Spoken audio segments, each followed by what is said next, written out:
traveling all over lately, so maybe you've come down with something. That's it. We're getting Baizhu to check you over.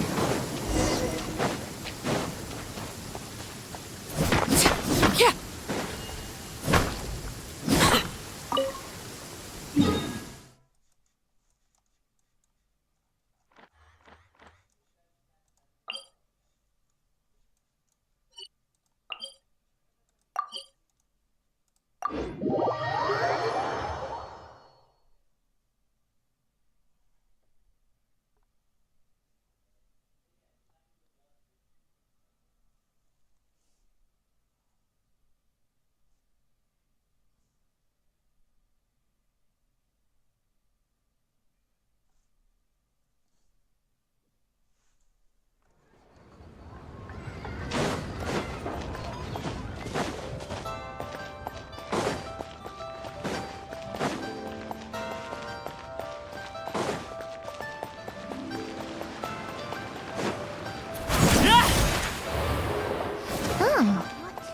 Baizhu isn't in his shop. Show me your prescription. Oh, you're looking for Dr. Baizhu. He's resting today, but he said to send any patients to the back room. Ah, okay. Thanks. We'll head on through.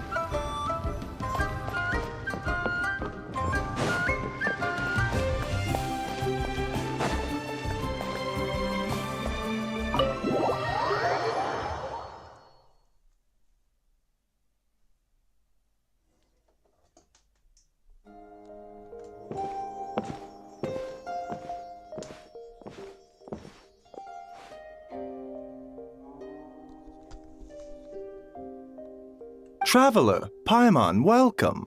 What can I do for you? It's the Traveler. She looks absolutely beat these days.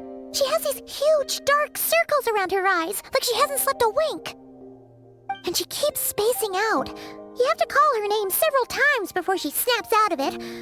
What do you think it is? Is she sick? Very peculiar.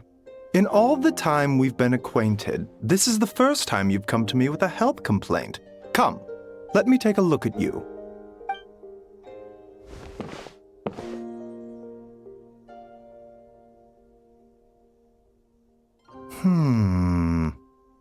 Okay, Paimon does not like that expression, Baizhu. It's not serious, is it? Complexion is good, eyes are clear, breathing is steady, pulse is strong. Physically, you appear to be in good condition, Traveler. In theory, your energy level should reflect that.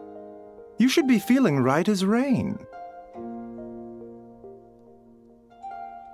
Hence my concern. A clean bill of health is usually a good thing, but in this case, it likely means your situation is more complicated. Physical illnesses come with detectable symptoms that can be used to diagnose, medicate, and cure the condition. But afflictions of a non-physical nature, they fall outside a doctor's realm of expertise. Huh? What do you mean, non-physical nature? Curses, dark magic, it's hard to say. It could just as easily be a simple case of mental fatigue. Why don't you rest here for a bit? Whatever it is we're dealing with, clues to your condition are sure to reveal themselves in time. Once we know the root cause, we can administer the right treatment.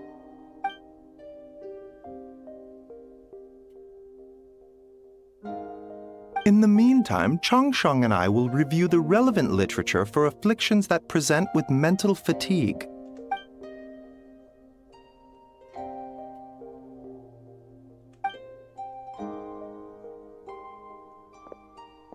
Oh, must be a rare condition if not even Baizhu and Changsheng have seen it before. Well, all we can do is take their advice. You look like you're about to collapse anyway. Just get some rest.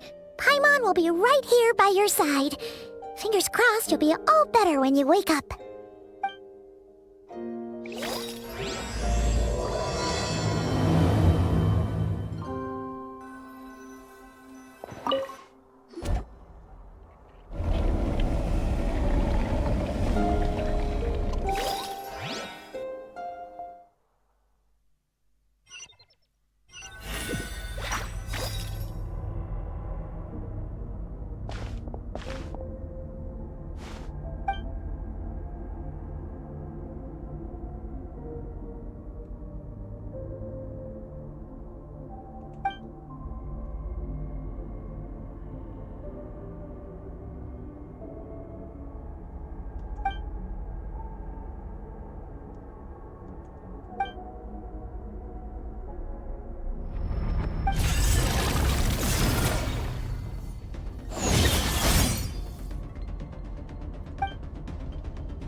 Rise and shine! Time to wake up!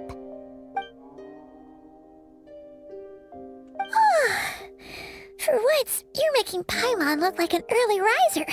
It's already afternoon. Hopefully all that sleep did you some good. Feeling any better?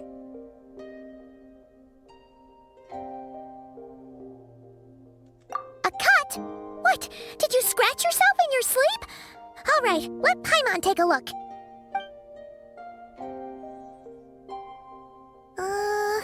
Nope, nothing there.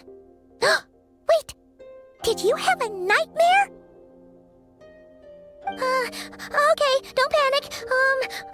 Paimon heard that dreams tell us what we need by showing us the opposite. So, if you had a nightmare, maybe all you need is something to cheer you up. Come on, Paimon will treat you to something yummy.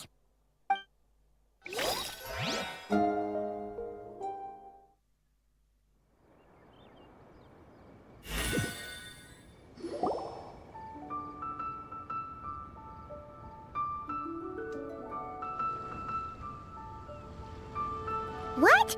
So, in this dream, you were trapped in a weird place with thick fog everywhere, and then a spike came out of nowhere and stabbed you in the back? Oh. Okay, well, that's a new one. Are you sure it was a dream? 'Cause from the way you describe it, it sounds like you were really there. But then again, you woke up right where you went to bed. And you were definitely in a deep sleep this morning.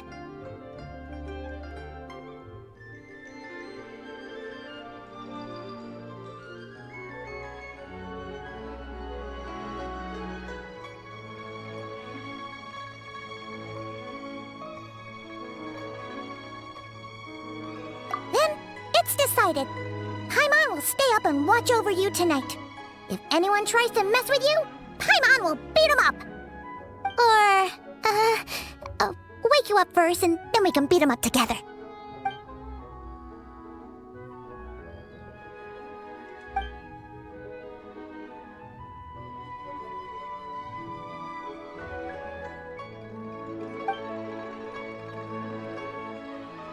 Something is missing?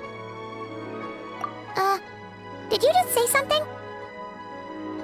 The flesh remains whole, but the soul is incomplete. Left unresolved, the mind will wither away along with it. Ah! What the? Wait! Paimon remembers you! Your child's master! SKIRK? Right! What are you doing here? The last time we saw you was at the Primordial Sea in Fontaine, right? But then we left and never learned where you went after that. Child's been looking everywhere for you, by the way. What brings you to Wanmin Restaurant of all places? You came here looking for us? And were you the one behind that hocus pocus just now? Tell me, what is it that you saw?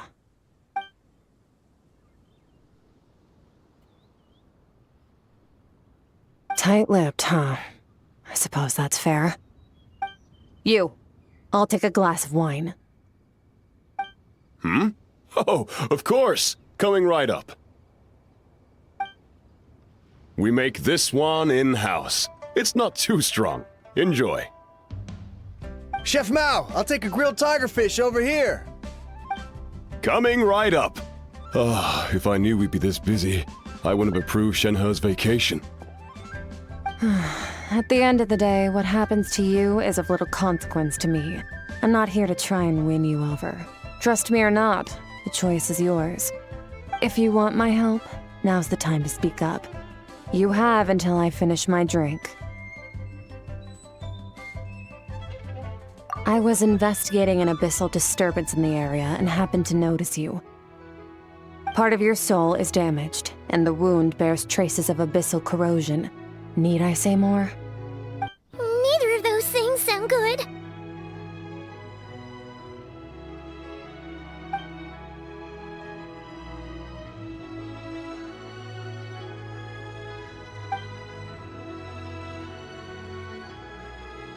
Well, should we trust her? She mentioned an abyssal disturbance. Maybe maybe that has something to do with what's going on with you. But we could always find a different expert on the Abyss to help us out. Yeah, and that thing she said about your soul being damaged is scaring, Paimon. Definitely something we should fix sooner rather than later. SKIRK'S an interesting one, that's for sure. But from what Childs told us, she doesn't seem evil, at least. 1, 2, 7, 10. That'll do. Well, have you made up your mind?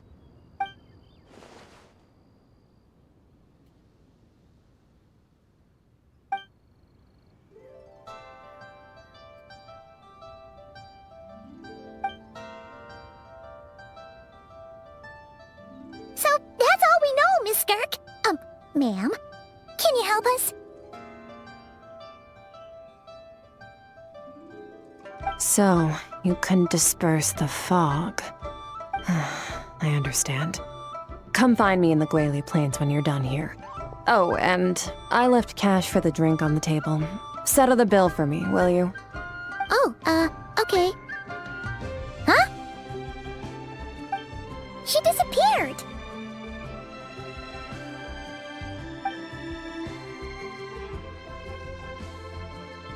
Wait, hold on. You overpaid. Here's your change. Oh, no.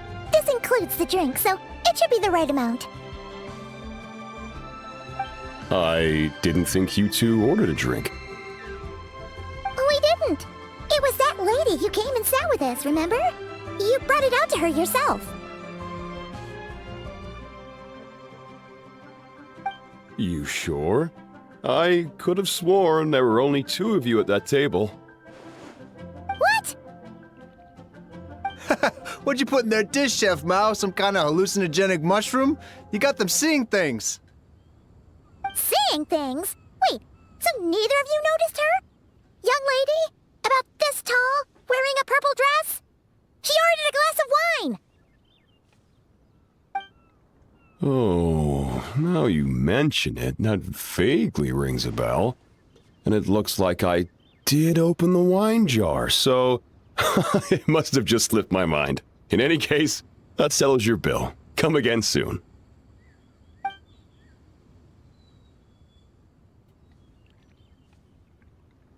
Coming! Okay, what was going on there? It's like they didn't remember Skirk being there at all. Even Paimon was half convinced we hallucinated the whole thing. But that Mora she left for us was definitely real. Oh, this whole situation is giving Paimon the creeps. But anyway, she told us to head to the Guili Plains, right? Let's not keep her waiting.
Whoa, what are all these rift hounds doing here?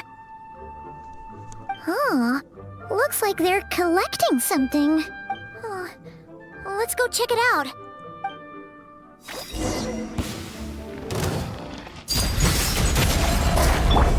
Everyone hold hands! Shine down! Teamwork is dreamwork! Let's light it up!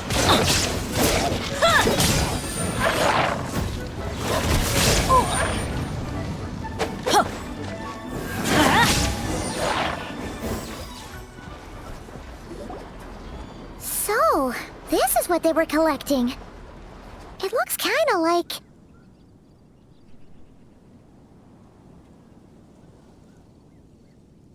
Yeah. What is going on here?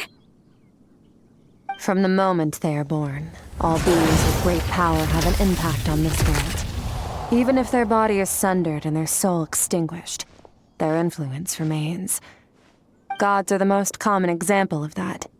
The remnants of gods who fell thousands of years ago remain buried deep within the earth, carrying within them a warped will and a dark curse. Together, these remnants form what you call god remains, and it appears that some of those sealed here were dug up and removed.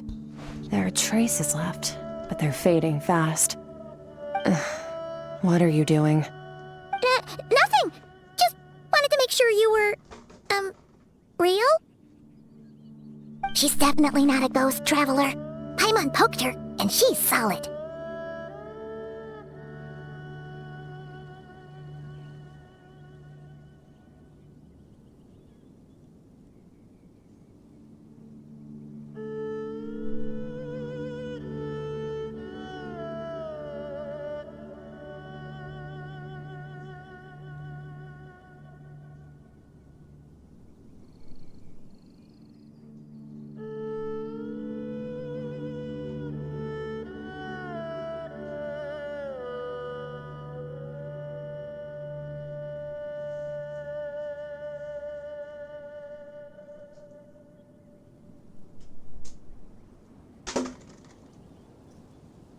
Your life hangs in the balance, and that's what you're fixated on? Strange set of priorities. It was just a trick to avoid being perceived. If someone notices me, those memories are erased. Simple as that. Unlike you, I have no desire to establish a connection with the world. The weak and the lowly have no right to remember me. They're lucky they only have a few missing memories to show for it. Now, can we please get back on track? Okay. Where were we? Right. The god remains. So, basically, there's now less of them here than there used to be, right? Isn't that a good thing? In our experience, god remains are 100% bad news. A lot of terrible things have happened because of them. Maybe it's a good thing by human standards, but power doesn't come from nothing, and it doesn't just disappear for no reason.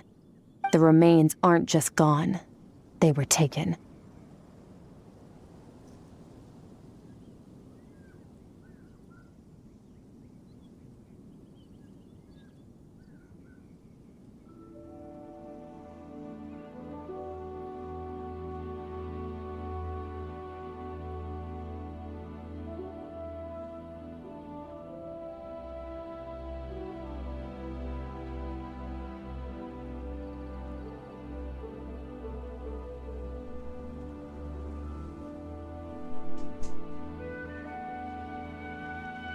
Very clever, traveler. You aren't the only one who had something taken from you. There are victims like you everywhere. The only difference being, you can speak, and the remains cannot, so it went unnoticed. Something similar happened in Sumeru. Within the span of one night, countless consecrated beasts were slaughtered, and a large amount of the god remains buried in the desert went missing. Of course, god remains are just one of the targets. The culprit is chipping away at sources of power all over this world, including the Stella Fortuna above. Wait, you mean... the stars? 42 of them have died out in the past few months alone. In Conria, people believed that powerful individuals have corresponding Stella Fortuna.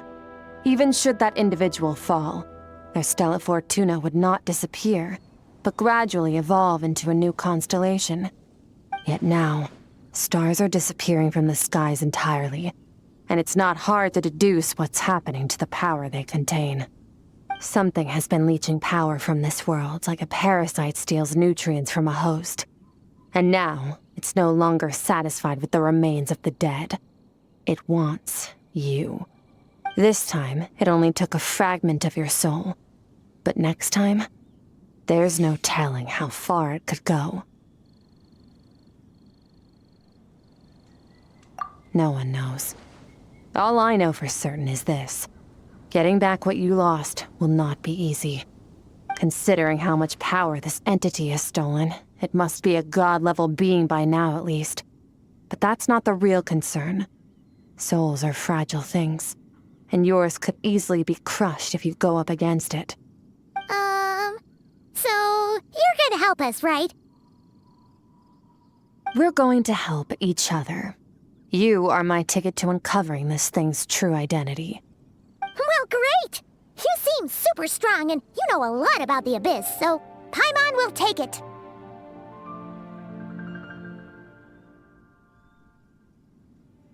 Don't get all mushy on me.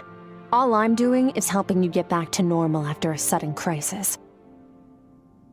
And I should warn you, getting mixed up with me can have unforeseen consequences. We're on very different journeys. You don't want to be in my debt, trust me.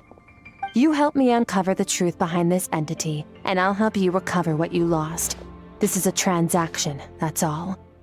You would do well to remember that. Now, come along. Yeesh! You'd think she'd be a little friendlier since she's agreed to help us. But nope, she's just like when we met her in the Primordial Sea. So cold. Well, whatever. If that's how it's gonna be, then she doesn't deserve our friendship. What she does deserve is a super embarrassing nickname. Ah! Paimon's got it! Frosty the Lavender Melon! Serves that Ice Queen right! Anyway, the important thing is that we get that piece of your soul back. So, let's follow her and see what sort of plan she's got.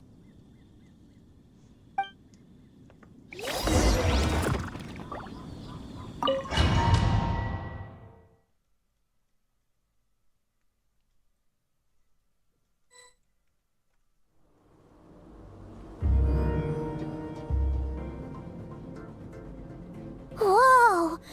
This place is way bigger than Paimon expected. Where are we? This is where I live. I suppose it's the closest thing I have to a home here. It is. I brought you here because time flows differently in this place. I don't know how much Ajax has told you, but when he fell into this space, I mentored him for 3 months. In that time, only 3 days passed in the outside world. Ajax? Oh, right! That's Child's real name! Yeah, Paimon remembers him mentioning something like that. So, a month here is equivalent to 1 day in the outside world? That should mean we're safe from that power-hungry soul snatcher for now, right? Yes, well, I didn't bring you here just to show you around. In the outside world, the Traveler could be attacked at any moment. But coming here has bought us quite a bit of time. Now, we just need to figure out how to investigate that place you saw. The one full of fog. Both your description and the abyssal disturbance I felt point to that space having some connection to the Abyss. It could even be a domain similar to this one. The thief who stole that fragment of your soul is hiding there. But the Abyss is a chaotic and turbulent place.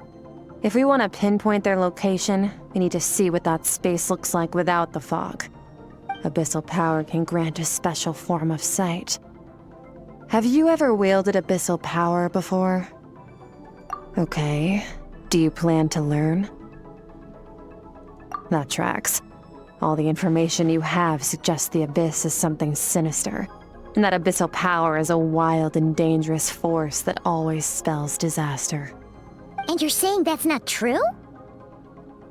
Depends on your perspective. Floods and hurricanes take countless lives too. But if one day you gain the power to control them, what was once a calamity is now just another tool in your arsenal. I'll respect your opinion, though. Just means we have to turn to the second best option. A little abyss crystal that contains my power. Wear it on your head, and we'll be able to perform dream mirroring when we fall asleep. Dream mirroring? It means experiencing whatever the other person is dreaming. Everything they see, think, and feel.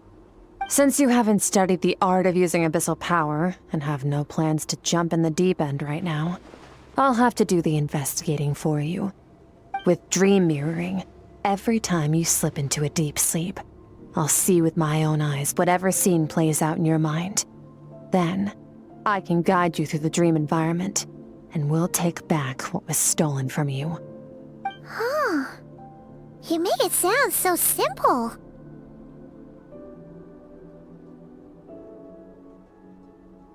Tough to say. This is an unprecedented situation for both of us. Even assuming we do manage to find where this entity is hiding, like I said, getting your soul fragment back won't be easy. To play it safe, I need to give you some special training first. Wait, you're gonna teach her some of your martial arts?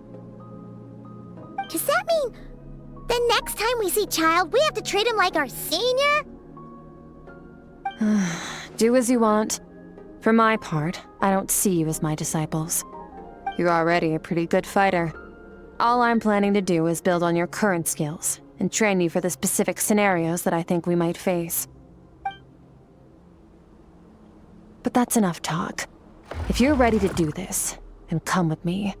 Time might be more lenient here, but that's no excuse to waste it.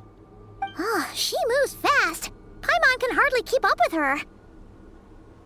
So, special training, huh? Kind of a rare opportunity. With your skills, there's not a lot of people qualified to train you. The last time something like this happened was probably anti-Raiden Shogun training, right? Oh, feels like a lifetime ago. Skirk seems pretty strong too, though. Remember how she said that the all-devouring narwhal was just her master's pet? Maybe we really will learn something here.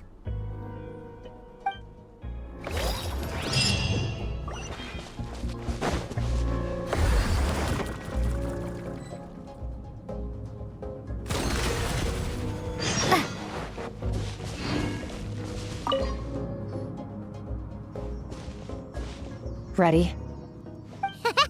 Bring it on! Your training will be split into 3 stages. Testing your blade work, elemental abilities, and reasoning skills. We'll start with blade work. You're no rookie in this area, so I won't bore you with the basics.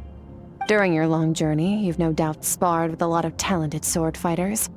Consciously or not, you'll have picked up all kinds of techniques from them. You bet! There's Kaya, Master Jean, Kuching...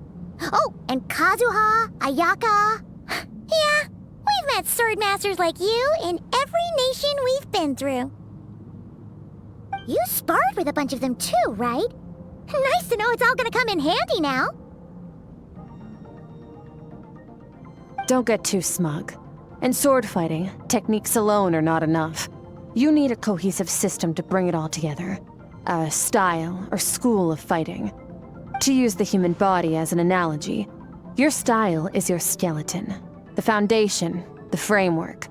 Techniques are the muscles and other flesh attached to the bones. This is where your strength comes from. Improving your sword fighting is like growing that body. If your frame got bigger and taller, but you didn't add any muscle mass, you'd be weak and flimsy. Then again, if you packed on pounds of flesh without a big enough frame to support it, you'd end up bloated and unwieldy. You need to do some introspection.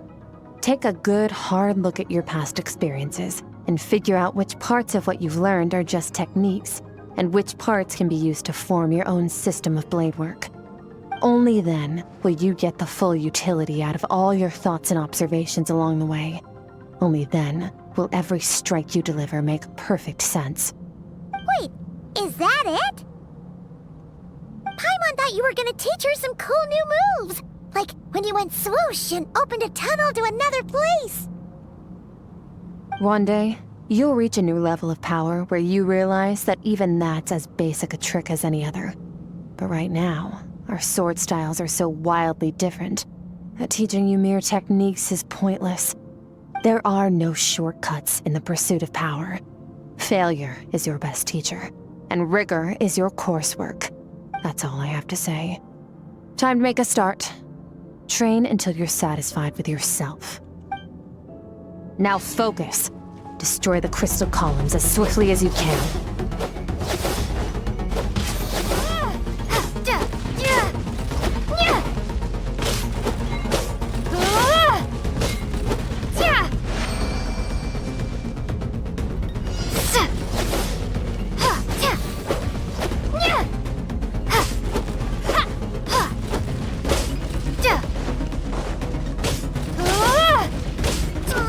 This is making Paimon's head spin.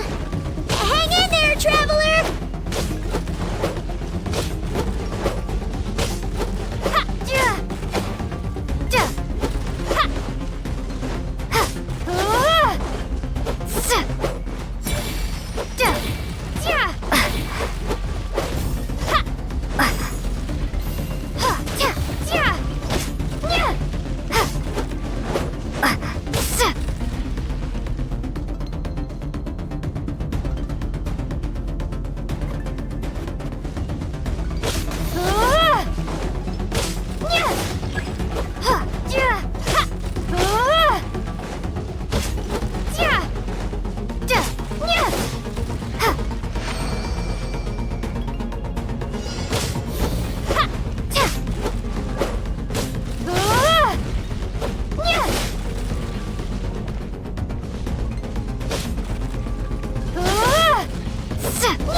Stay calm. Use your head. You have to keep it together.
This moment will be frozen in time.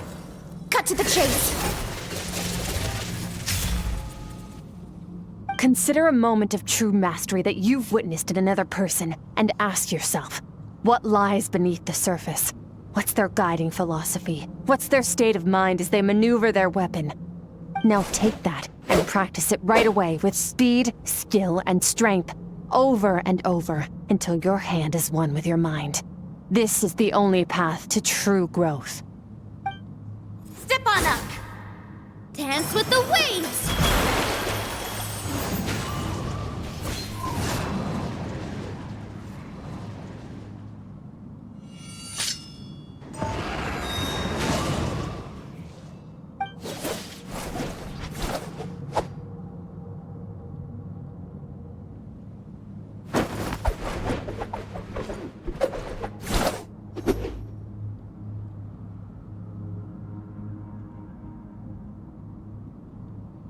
If you start to tire, empty your mind, but do not stop.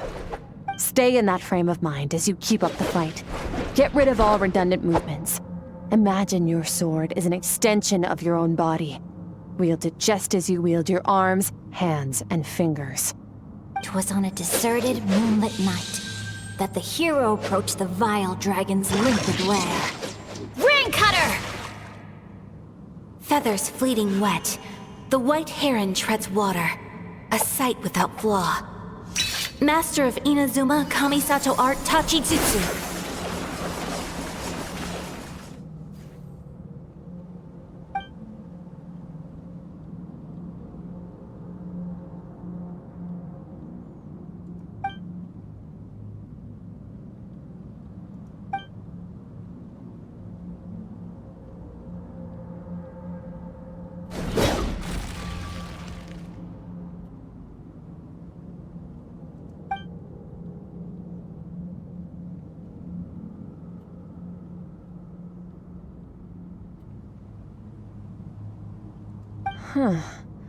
Looks like you've made some real progress. That concludes your training session. Awesome! Paimon knew you could do it! How do you feel?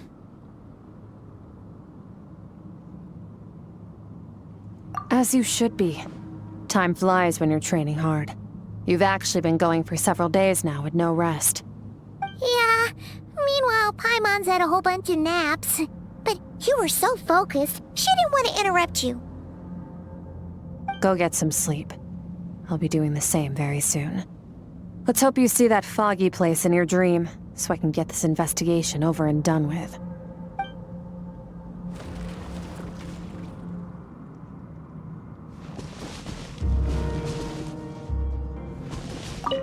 Sometimes, you have to practice a single movement 1 million, maybe 10 million times, before the breakthrough moment comes.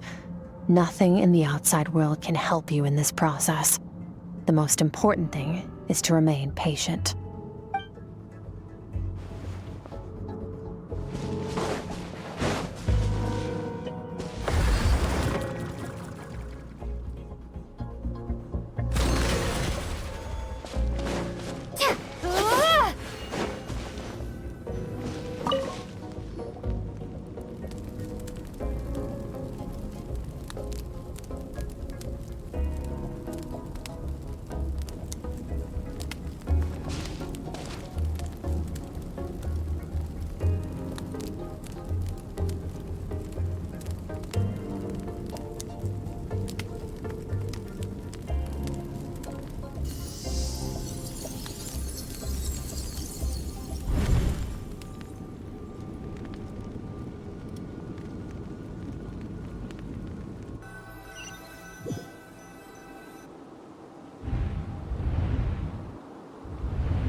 Skirk, why are you skipping classes again? We've talked about this. 'Cause he's a crabby old man, and he's a boring old man. I don't like going to his classes. Excuse me! You shouldn't talk about your teacher like that! It's very disrespectful! All right, let's not get into a big fight about this. SKIRK'S learned what she needs. There's no point forcing her to sit through more classes if she doesn't want to be there. But I'd still love to hear about what you got up to yesterday. Why don't you tell your dad all about it? I went diving, and I saw this huge fish. I never knew they could get that big. It looked kinda dumb though, with that stupid big fat head. I tried to shake its fin, but it just spat water at me. Oh, and today, I'm gonna go to that prairie up north. There's supposed to be this giant bird there that can spit fire. I bet if I climbed on its back, it could fly me all the way to the stars. Then I suppose your old dad should get one as a pet too. Otherwise, how are you gonna hear me call you for dinner up there in the stars? When it's time to eat, I'll come back on my own, Zilly. Anyway, gotta go. Bye, Mom. Bye, Dad. Wait! Put on a coat at least, you'll catch a cold! I'm talking to you, young lady! You spoil that child, you know. Ever since that merchant ship arrived, she practically lives outside. Always going on about exploring the beyond one day, whatever that means. Ah, let the kid do what makes her happy. Besides, we both know you're all bark and no bite. Come on, our little adventurer's gonna be hungry when she gets back. Let's get started on dinner.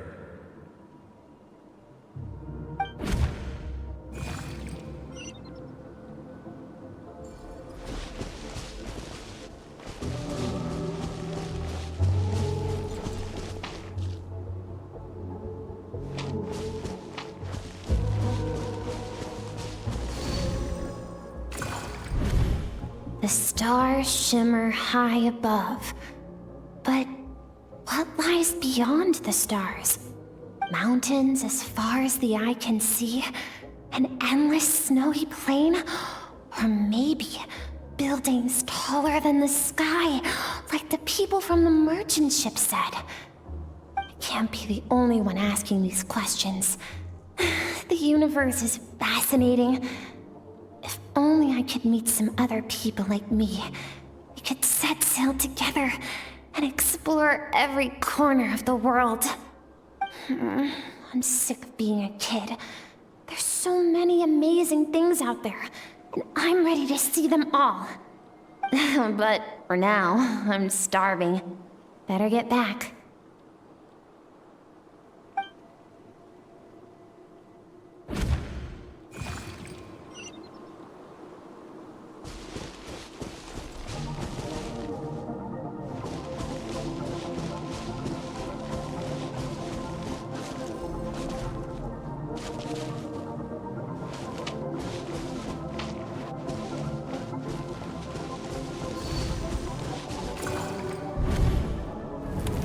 Don't let a single one of them get away!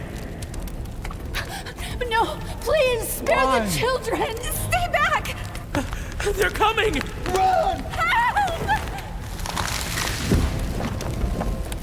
Eliminate the threat. Take them down! Don't be scared. Help! This way! We'll never make it! Fire. There's fire everywhere. What happened? I told you we shouldn't have trusted these outsiders!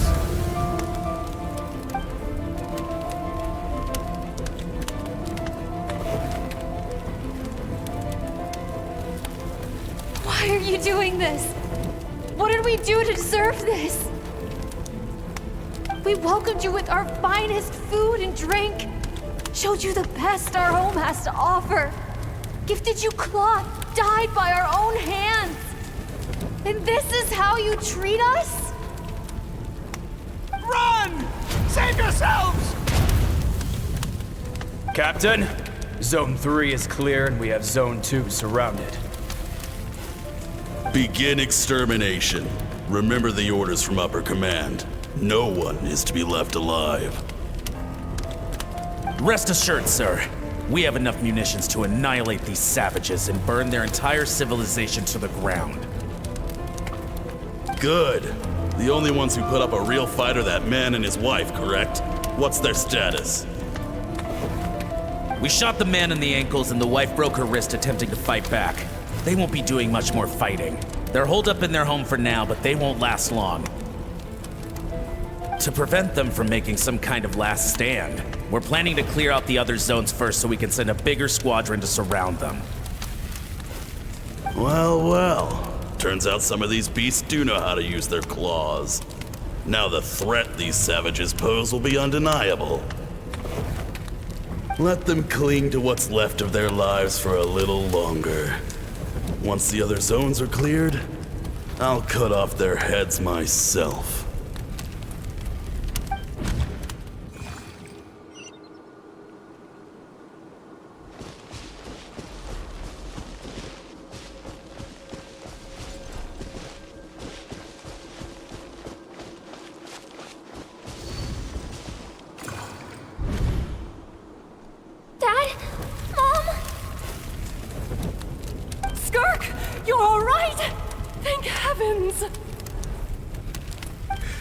So happy to see you, sweet girl. But you need to go. It isn't safe here. They'll be back any second. What happened? You're bleeding a lot. Dad? Mom?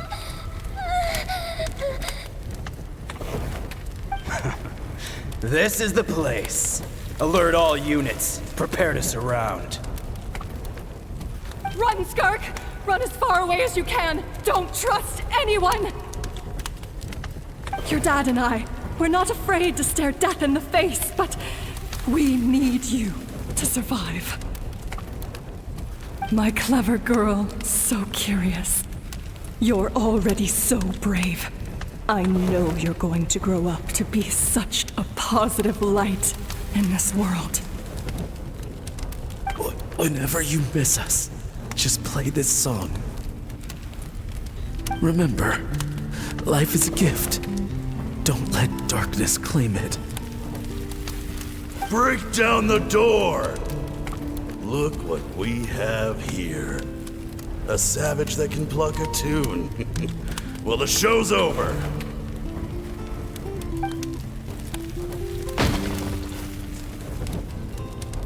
You! Stop singing! Shut it! I said shut it or I'll make you! Fine. Have it your way!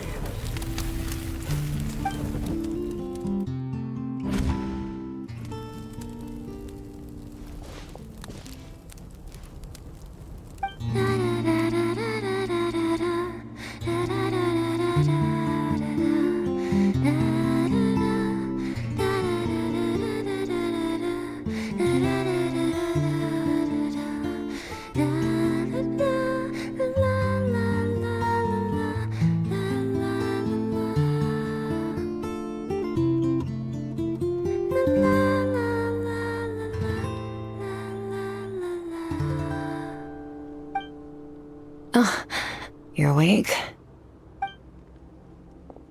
I found a few clues while you were asleep, but it's only a start. Now, time for the second stage of your training. This time, the focus is elemental energy. Come find me when you're ready to begin.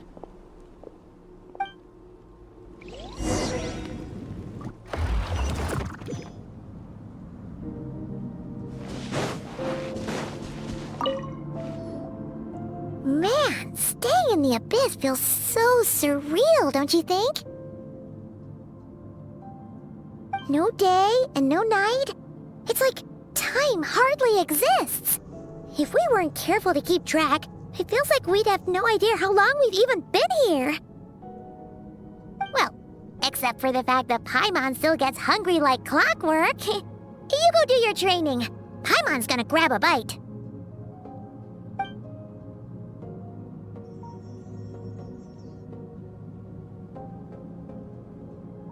The way I see it, the pursuit of power is divided into 3 stages. The first is mastering the use of standard weapons. Next is learning how to harness natural energy. And after that, you're free to challenge even higher dimensions. The natural energy of Teyvat is, of course, elemental energy. But that's not my area of expertise. I draw from a different source of power. Abyssal power, yes. Also known as the power of the Void Realm. My master, Sertologi, is a true expert in that area. After all, he was one of the group of 5 that infamously stole the all-encompassing power of the Abyss, an act for which the people of Conria gave them the epithet, the 5 Sinners. The elemental energy of Teyvat, on the other hand, is derived from the power of the Light Realm. These 2 forms of energy exist in direct opposition to each other. Suffice to say, there's not much I can teach you this time. A keen observation, traveler. Call it respecting local norms. The Abyss stands in direct conflict with the will of this world. So, to make my life easier, I disguise my power to make it appear cryo-like in nature. It's a technique I learned from some Conrian ruins, known as the 7 Shifting Serpent. If you ever change your mind about delving into abyssal power, I can teach it to you. So I've heard. You seem to have a knack for removing abyssal power. But is purification really what's going on there? Like I said, power does not simply disappear. Just thinking out loud. Let's focus on your elemental training. That's what's gonna help us if the situation gets tricky. True growth comes from adversity, but only if you make the choice to pick yourself up again every time you fall. So, it's time to push yourself to the limit, and then keep pushing. This is the only way to advance at pace. Use the power of Animo to clear the field as fast as you can.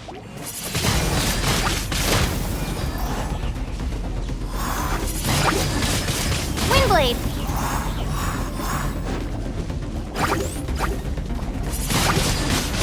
Ha!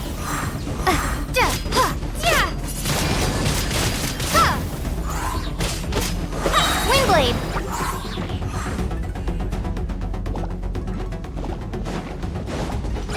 Prepare to be blown away!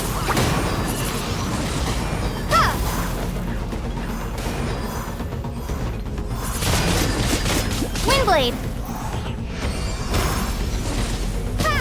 Observe your surroundings. Look for things you can use to tilt the scales of success in your favor.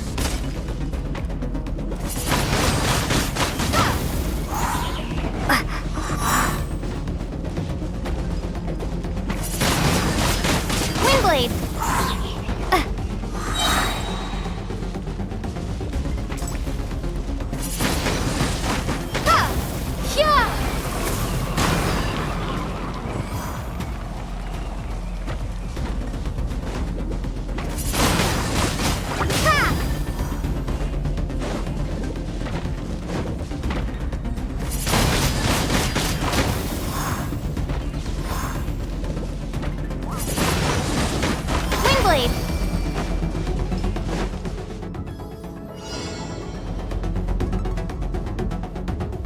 Use the power of Hydro to destroy the spikes.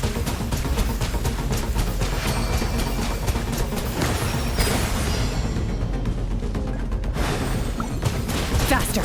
Don't give them a chance to strike you. You need to be quicker than you were in your dream. You can't afford another injury like that.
You need to understand what makes you special. The ability to wield elemental energy without a vision and switch between the elements at will. It means your aspirations need no approval from the gods. Your power is not bound by the rules of this world. So be bold. Do not be afraid to chart your own path.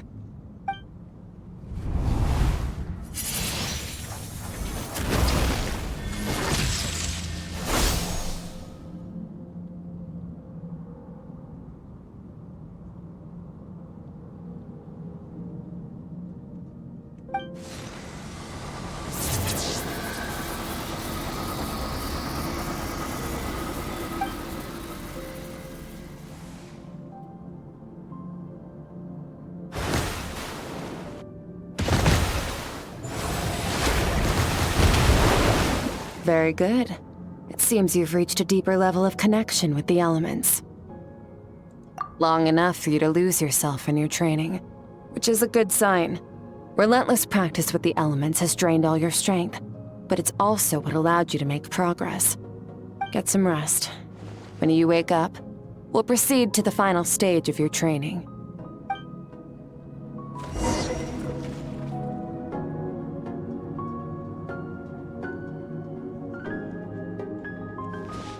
If you wish to master the elements at a fundamental level, you must see the entire natural world. Nature in all its places and forms. That is part of what it means to be a traveler.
What is the secret to power? Longing, hatred, self-preservation. No, it is fear. The fear of losing those you love. The fear of watching your home burn. Fear of loneliness. Fear of death. Fear is the source of evolution. It forces humanity to adapt to their environment and overcome hardship. It is in the process of prevailing over our fears that we surpassed first ourselves and then the rest of the world. That fear is now part of you. It calls on you to evolve. And it is time to answer.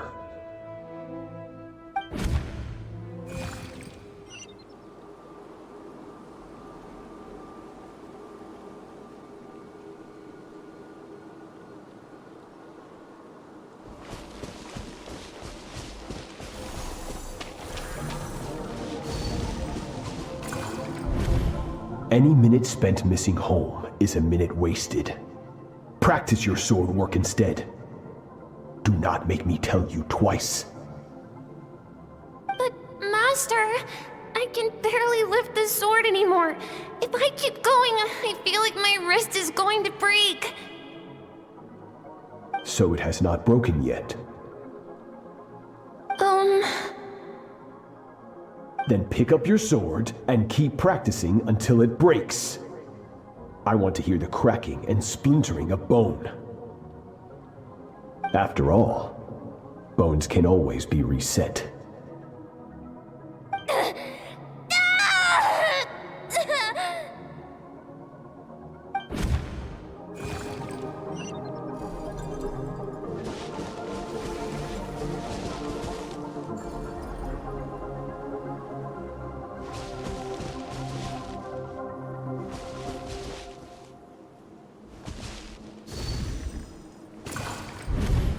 Good, Skirk. Once again, you survived. How do you feel? Cold and pain. These are signs that you are adapting to the abyss. Each time the flesh is torn and the spirit crushed, each time you claw back from the brink of death, you become stronger. I now understand why these people sought to destroy your homeland. Your potential goes beyond even what I could have anticipated.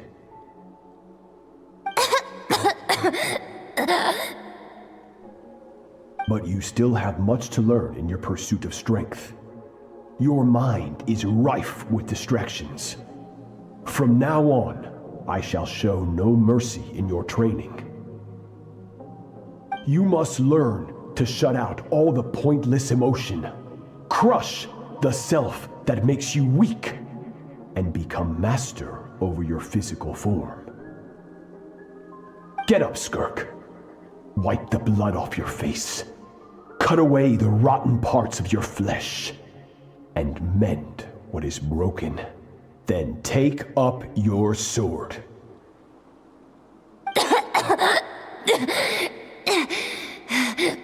Yes, Master.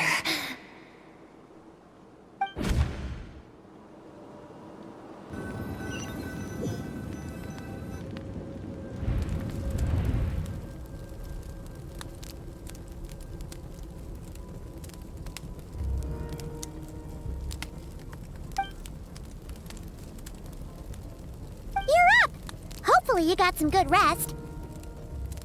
Skirk said to tell you that she's ready to start the final stage of your training whenever you are.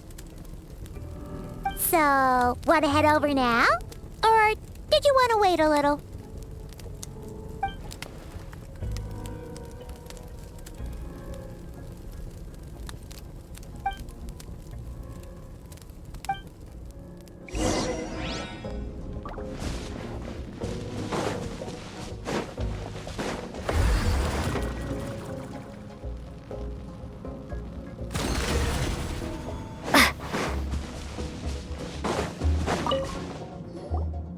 From your training so far, you have gained better command of the sword, and more control over your elemental abilities. That's only part of it. Experience is the real teacher. Your journey, the friends you have made, the dangers you have faced. These have taught you more than I ever could. Now, it's time to focus on how you react under pressure. You must be able to think rationally, even in unpredictable combat situations. To simulate this, I'm going to attack, and you're going to block. Ready?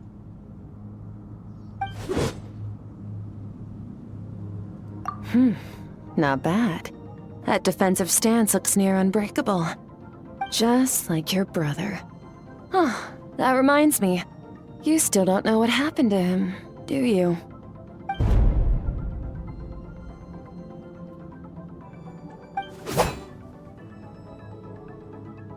Hey, no fair! That's cheating! You think every opponent has the same moral code as you? You can denounce their deplorable methods all you want, but only if you live to tell the tale. The dead don't get to complain. Strong emotions will always arise in combat. Anxiety, anger, fear. But a true warrior is never at their whim. Only when you are free from the influence of emotion can you make the right choice, no matter the situation.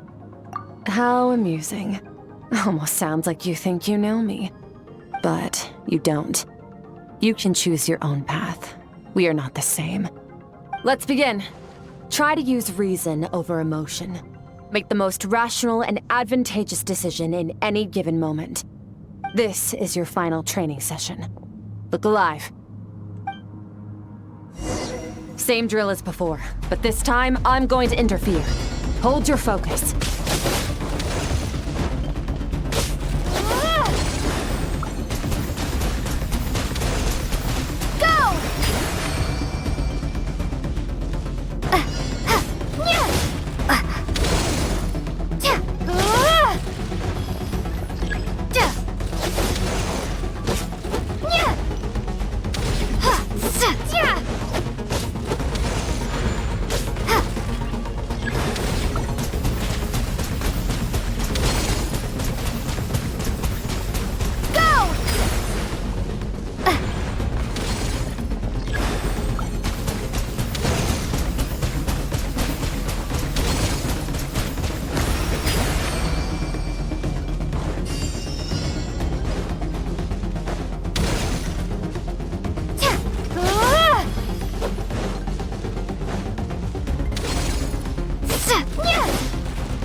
Not bad. Better than I expected.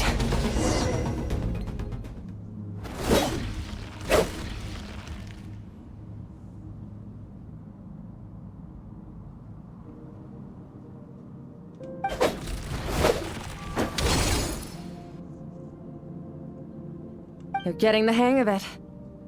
The first step to controlling your emotions is controlling your mind. You want a unified train of thought. It all comes down to focus.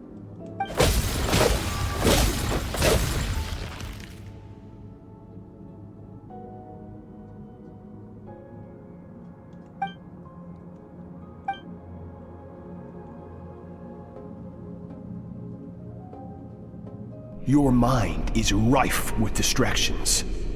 From now on, I shall show no mercy in your training. You must learn to shut out all the pointless emotion, crush the self that makes you weak, and become master over your physical form.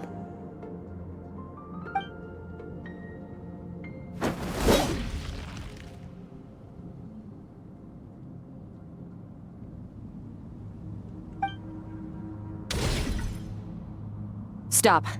Let's pause here. One look, and I can tell your mind is that's to be expected. There's a limit to how long a human being can concentrate on one thing. Staying calm and focused sounds simple in theory, but in practice, it's more demanding than sword work or elemental abilities.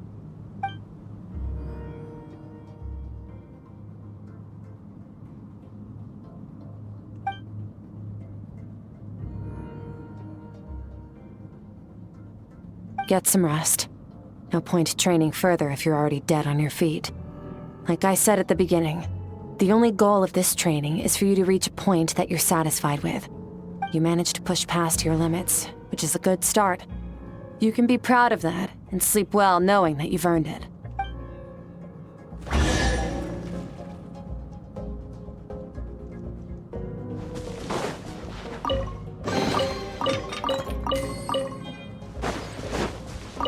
Warriors will train day and night to perfect their skills. But when the battle comes, their fate may be decided in a matter of minutes. One mistake, one moment of hesitation, and just like that, all their blood, sweat, and tears were for nothing. You need to push yourself to perfection, or you might not even live to regret it.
Skirk is amazing.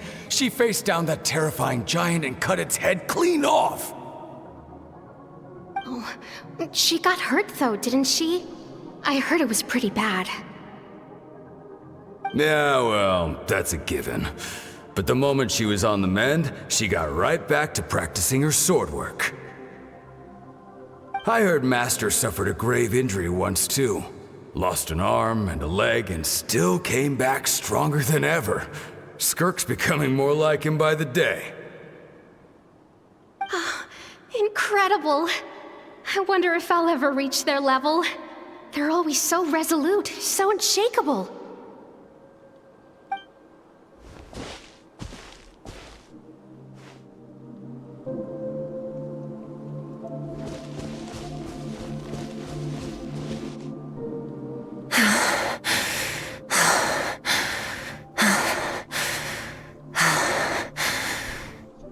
Pathetic. You're not even trying.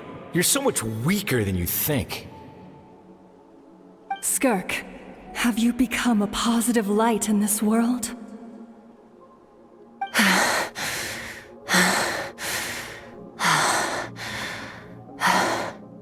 Do you even remember how many of us perished in that fire? How many bodies were left to rot on the scorched earth? Yet you alone live on. Keep your gaze fixed on your blade. You don't deserve to rest. I have so many questions. I just want to jump in a spaceship, explore the whole universe, and get answers from the stars. I just need to wait till I'm grown up. Then I can do anything. Now, you must bid farewell to who you were in the past and become someone stronger. Run! Skirk! Run! Only death awaits us here. Keep running, and don't ever look back.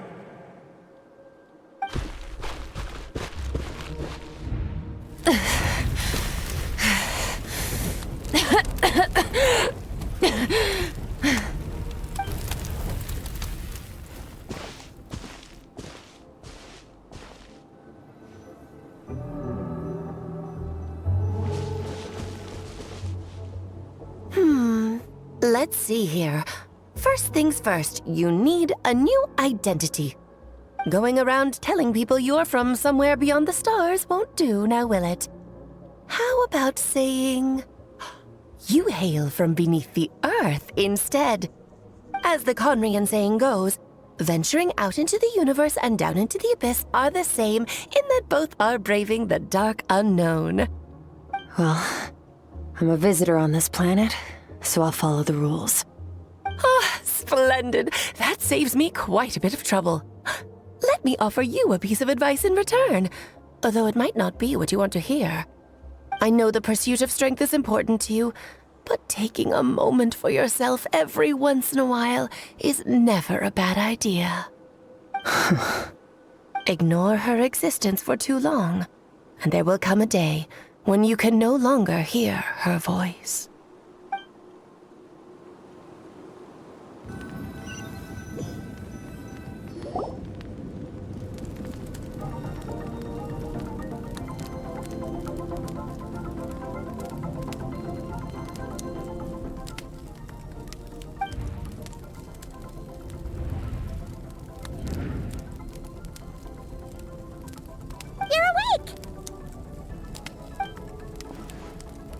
You must be starving, right? Ta-da! A barb... Of course you are! That's why Skirk and Paimon got this all ready for you.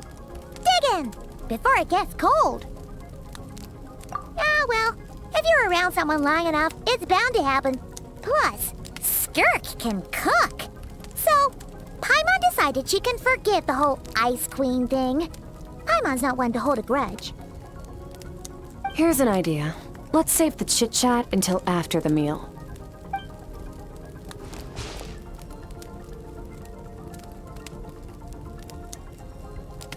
Ugh, so full. Okay, it's Paimon's turn to sleep now. Wake her up when it's time to go.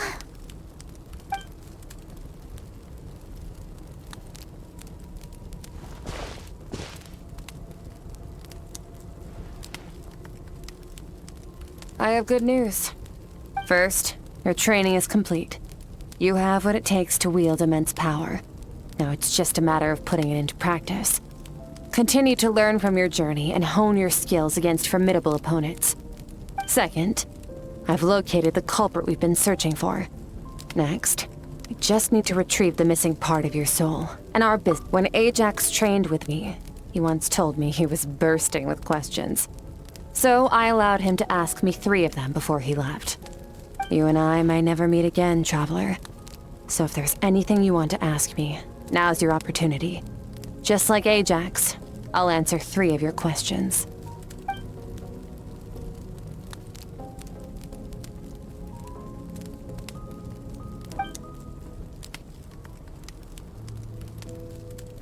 Okay, not the angle I was expecting. What makes you ask that?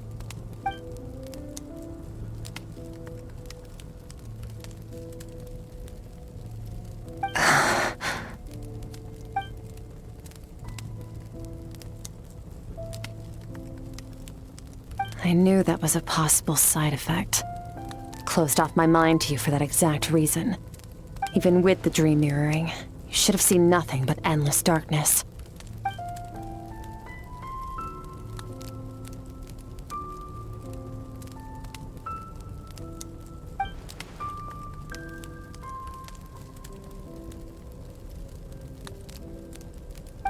Whatever. Must have been a flaw in my execution. I shouldn't be too surprised.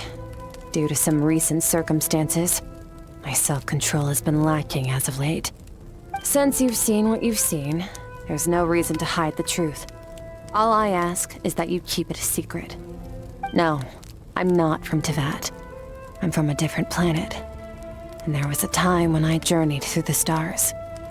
A lot like you in some ways.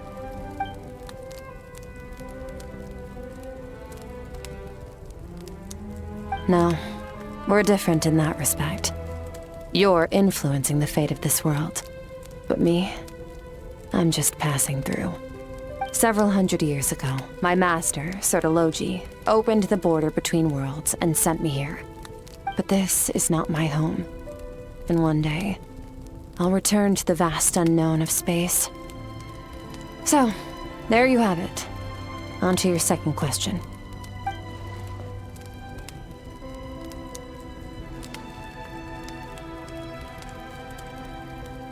To become stronger. For certain reasons, I need to bridge the power gap between me and my master as quickly as possible. But first, I need to understand the source of his strength. To do that, I need to follow in his footsteps, walk the path he once walked, and somewhere along the way, I'll find out how to defeat him. That is my sole focus and purpose. Okay. You have one question remaining.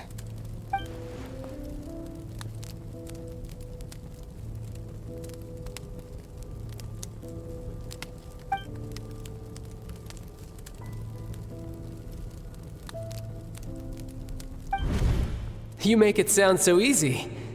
Ever since the incident I experienced there, I've never stopped searching for Master SKIRK and that unknown abyss. But it's been years now, and I've still found nothing.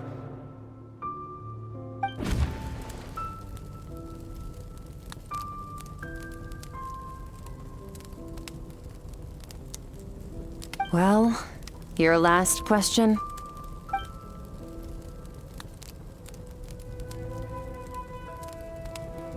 Ajax. His situation is different than yours. Before you ever crossed paths with me, you'd already encountered many formidable people, studied their techniques, and developed your own skill set. So, during your training, all I had to do was build upon that foundation. But Ajax was so young when he came to me. A complete blank canvas. Children can't help but imitate their role models. In the long run, that would only hinder his growth. Once Ajax has enough strength in his own right, I will allow us to meet again. Until then, let that motivate him to reach his full potential.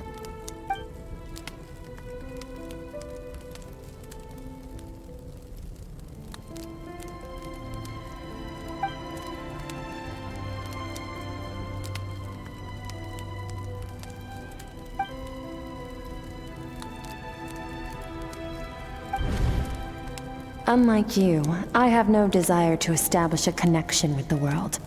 The weak and the lowly have no right to remember me. They're lucky they only have a few missing memories to show for it.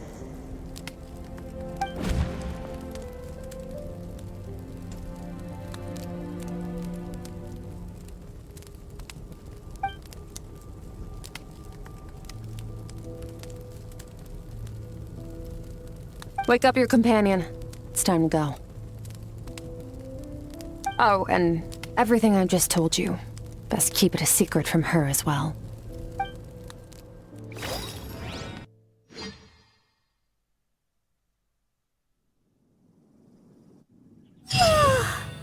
Time to go. Oh, finally. Where are we headed?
Wait, this is near the chasm, right? Yes. If we enter from here, we'll be able to reach that place from your dream. You have some experience with abyssal domains by now, but still, this is someone else's territory. Best to proceed with caution. Don't worry, Paimon's an expert at hiding behind other people for safety. Oh, but, that means you need to stay safe, traveler.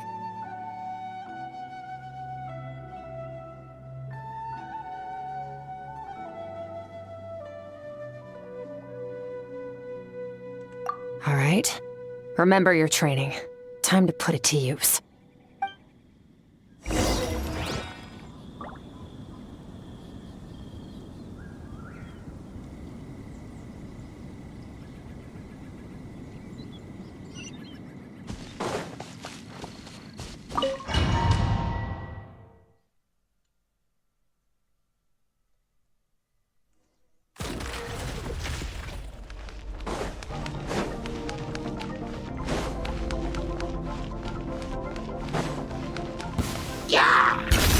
Into the void!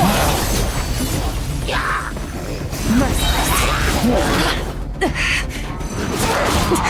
That's more like it. Bombs away!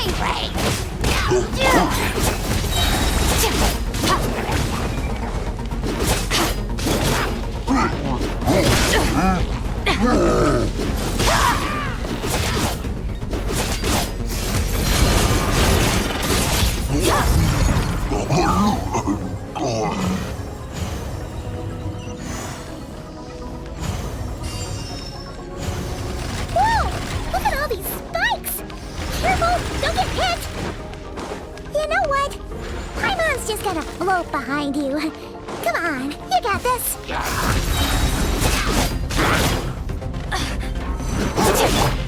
Water jet! Fearless!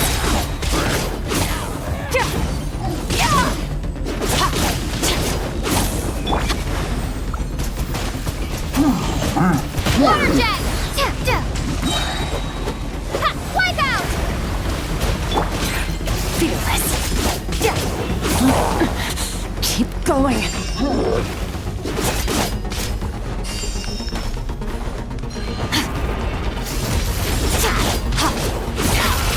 Never straw goes out! Hey, what are you two doing here?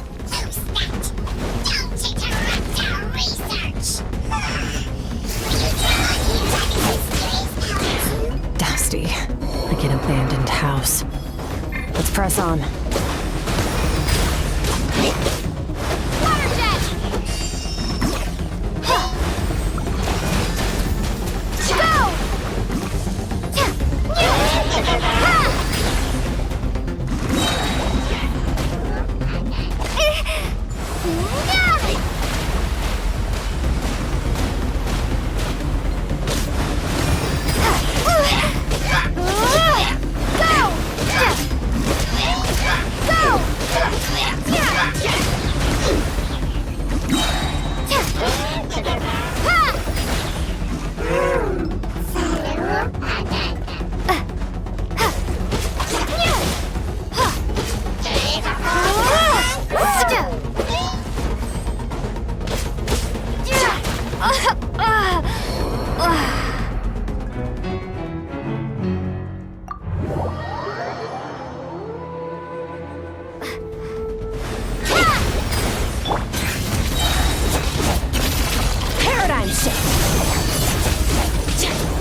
Oh, looks like this is a dead end. Did we make it to his hiding place? Ugh, this fog is making it impossible to see anything! This should be the place where you were attacked, Traveler. The missing part of your soul should be nearby. Can you sense where it is?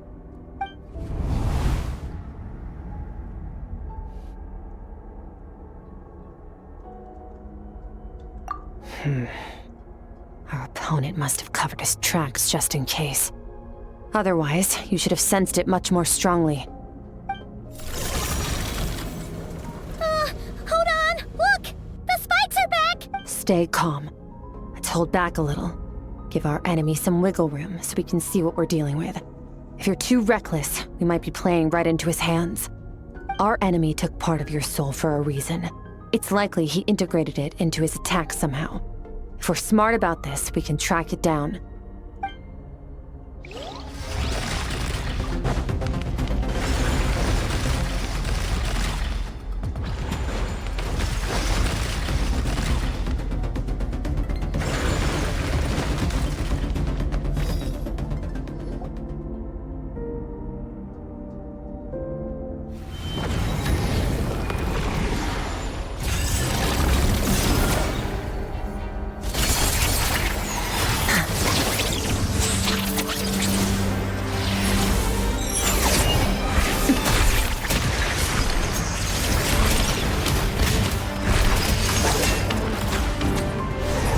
From the start, the attacks have been focused on me.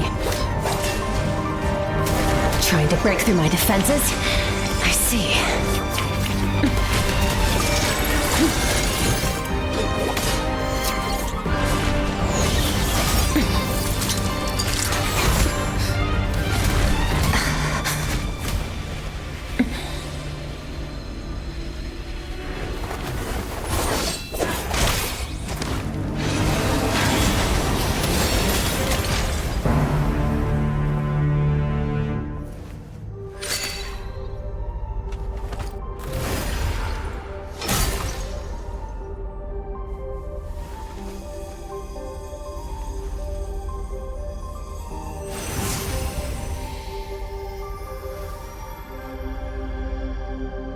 There. I got it back. Traveler! Skirk! What happened? It looked like Skirk just got...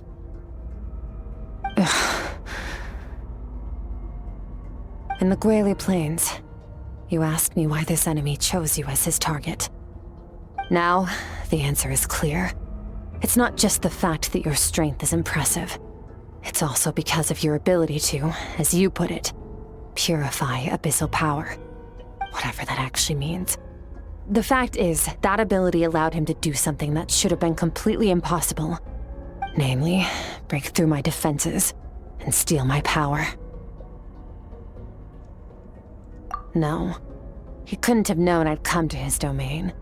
He only stole your soul fragment because he knew the value of its power. I doubt he expected it to come in handy so soon. Call it fate, if you want. I believe that's the term they use in this world for arbitrary coincidences like this. In any case, it works to our advantage. Once I realized what he was using that power for, it gave me the chance to get back what you lost. I'll cope. Well, done gorging? Good. Time to answer some questions. How did you get the power of the all-devouring narwhal? The all-devouring narwhal? Oh, of course! Paimon knew that spike thing looked familiar. It looks just like that narwhal's horn! I highly doubt you acquired that power through your own strength. Tell me I'm wrong. You're desperate enough to scour the land for god remains and whatever vestiges of power you can find. That alone proves you wouldn't be able to defeat a creature like that. Which leaves one possibility. You know my master, the Foul, Sertologi. The Foul? Who dares call him foul?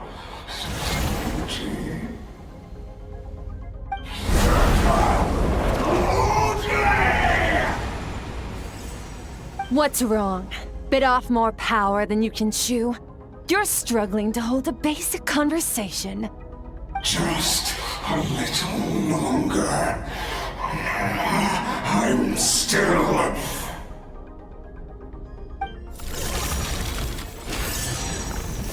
Look! It's back! Those obsessed with power will let it devour them before abandoning their pursuit. Keep calm and use reason to decide the best course of action.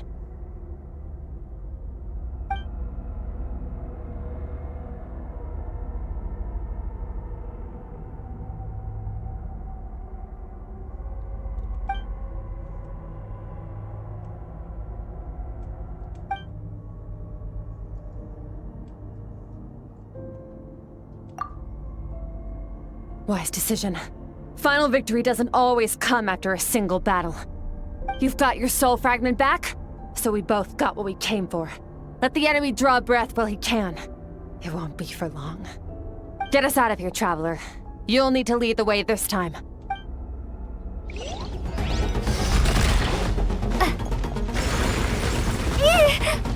Skirk, is your shoulder gonna be okay? The wound is minor. It'll heal in no time. You should focus on getting out of here alive instead. Uh-oh! Falling spikes!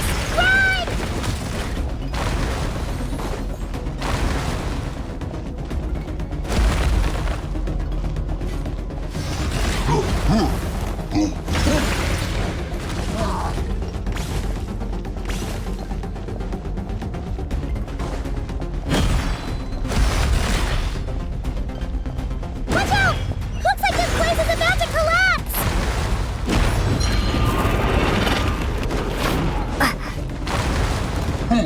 So, this guy's power has something to do with the all-devouring narwhal. Did you know that all along, Skirk? I had my suspicions. That's why I decided to investigate in the first place.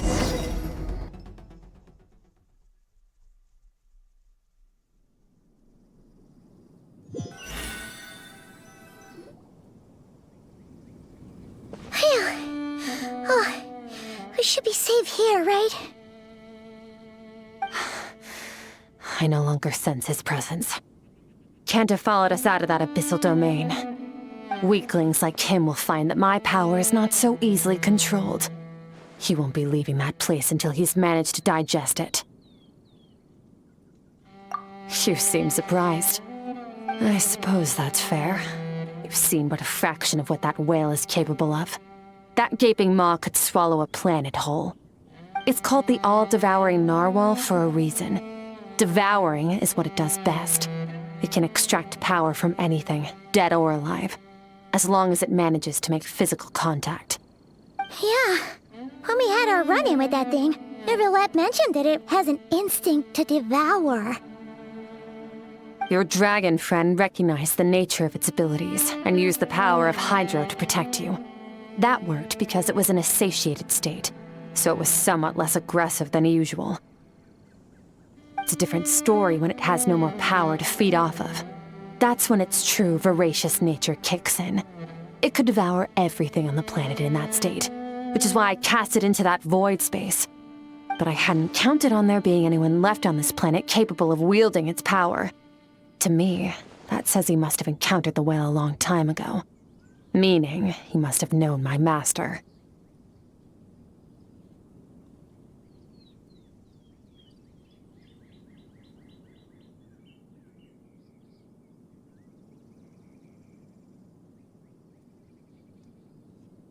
Exactly. It told me everything I needed to know. Hence why I said we both got what we came for. And I believe that brings our transaction to an end.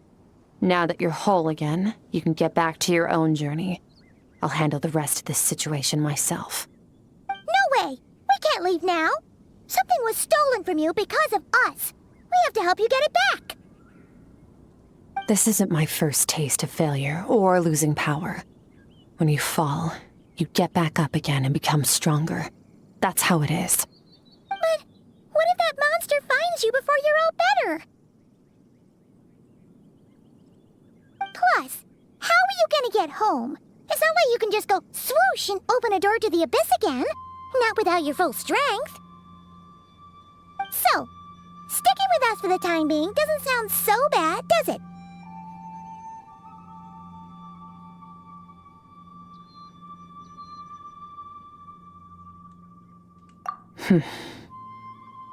Fair enough. Then take this. What is it? A bag of Mora. Nothing in this world is free. I know that much. I'll leave the planning to you. Hurry up and decide where to go. We shouldn't linger. We should take Skirk somewhere she can rest. But where?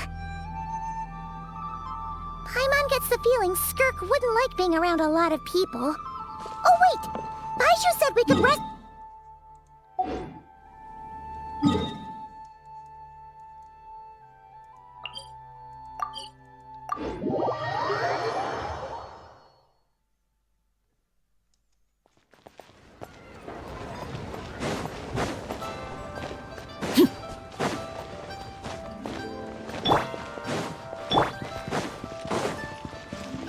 Off we go! Off we go! But I don't want to. It tastes gross. I can't read what this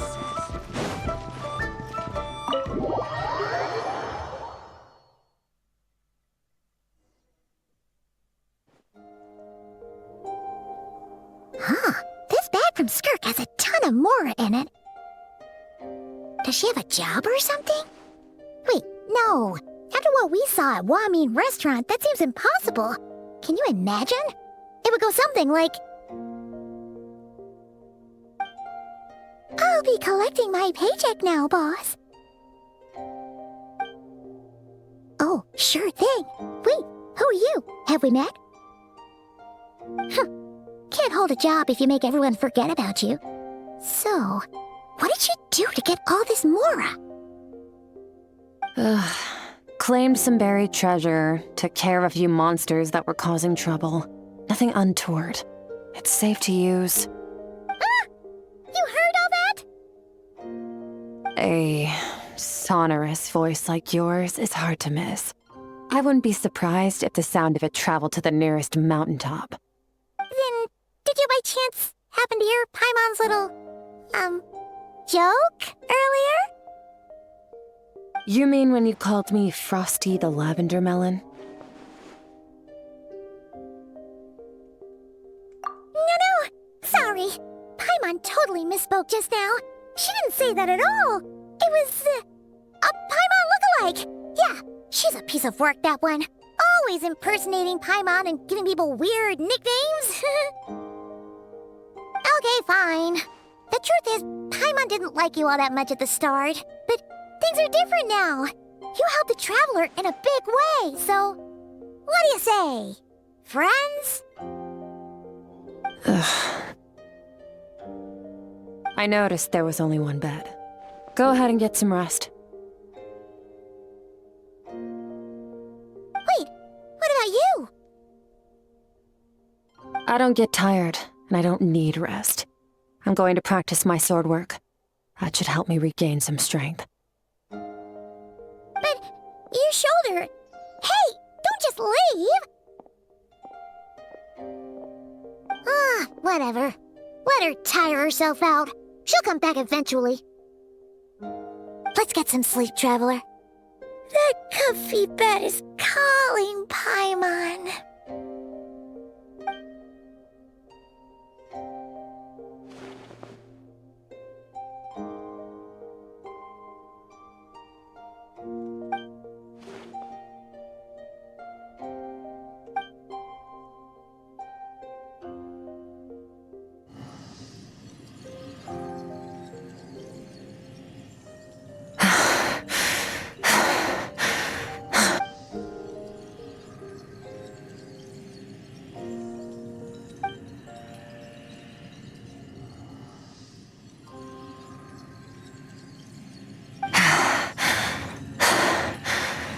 quiet.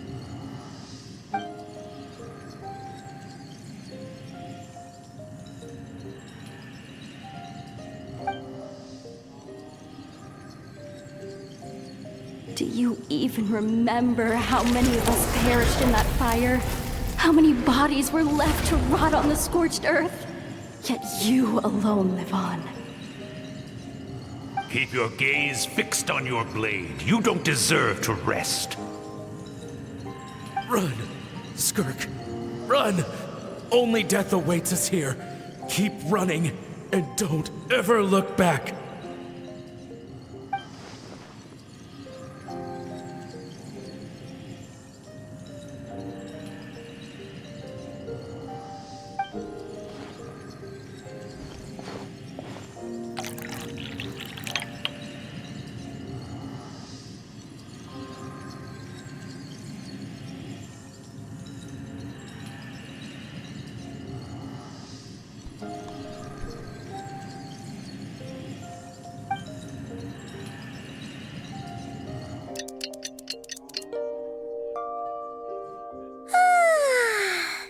Getting an early night's sleep is the best. That bed was so comfy. Wait, Skirk? Have you been sitting out here the whole night? The bed's all yours if you want it.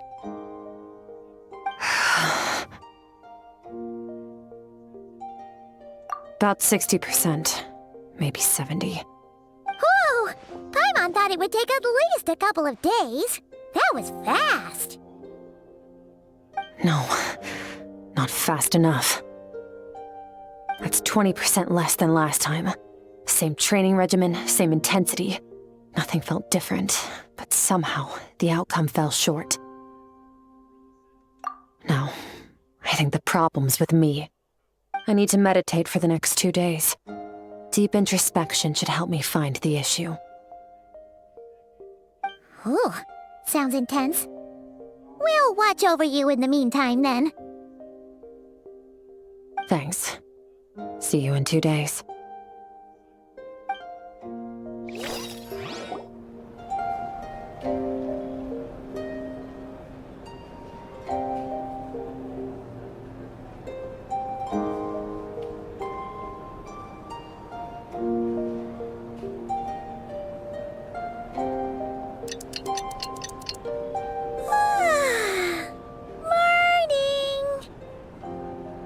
Skirk is still meditating, huh? It's been 2 days already. Shouldn't she be awake by now? Paimon can't think of anything we can do to help. Oh, wait! Breakfast! That's it! Paimon will go get breakfast! Skirk is gonna be starving when she wakes up. Be right back.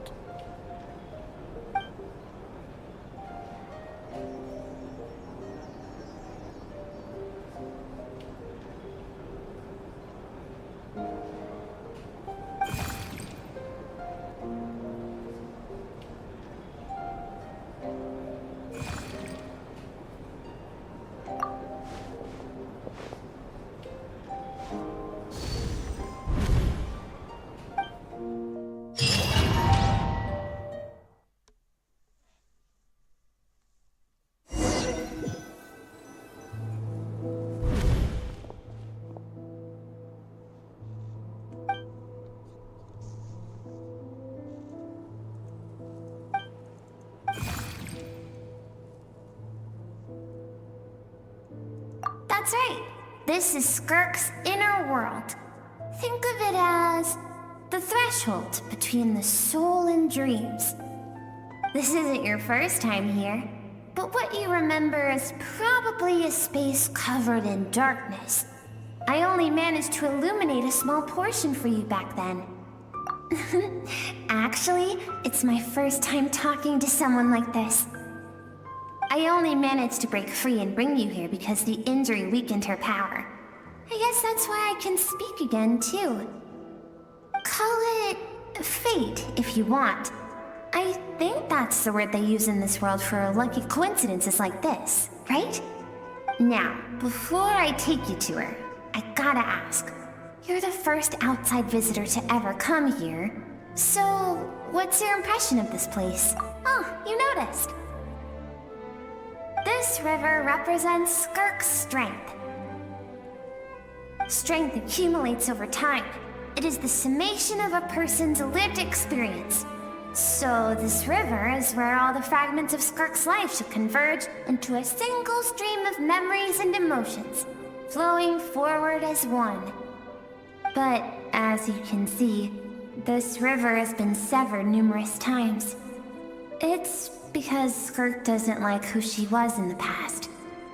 And all she sees reflected in the river is a disgraceful shadow of who she was. She cuts through water and rock with the sword of reason, severs her connection with the past, and begins anew. You must learn to shut out all the pointless emotion. Crush the self that makes you weak, and become master over your physical form. This isn't my first taste of failure or losing power. When you fall, you get back up again and become stronger. That's how it is.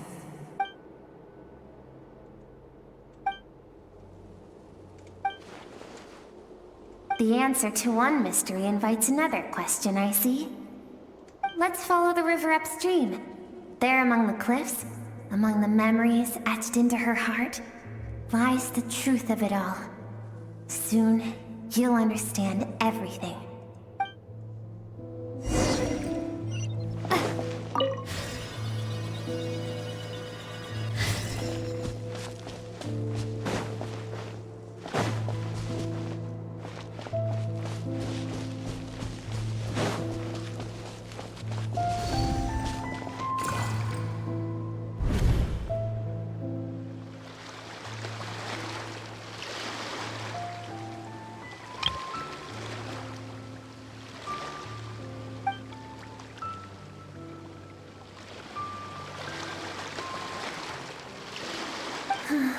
I've always thought that, even when falling leaves don't come from the same tree, they can still form bonds of kinship when they meet. Like meteors, you both made a journey through the stars.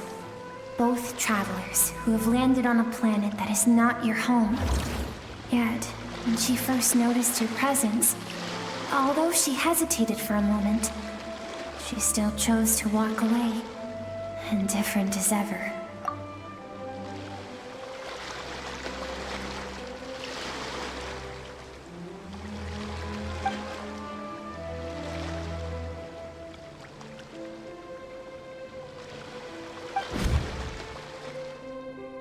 Seems like you've answered your own question. SKIRK sees herself as a trespasser in this world.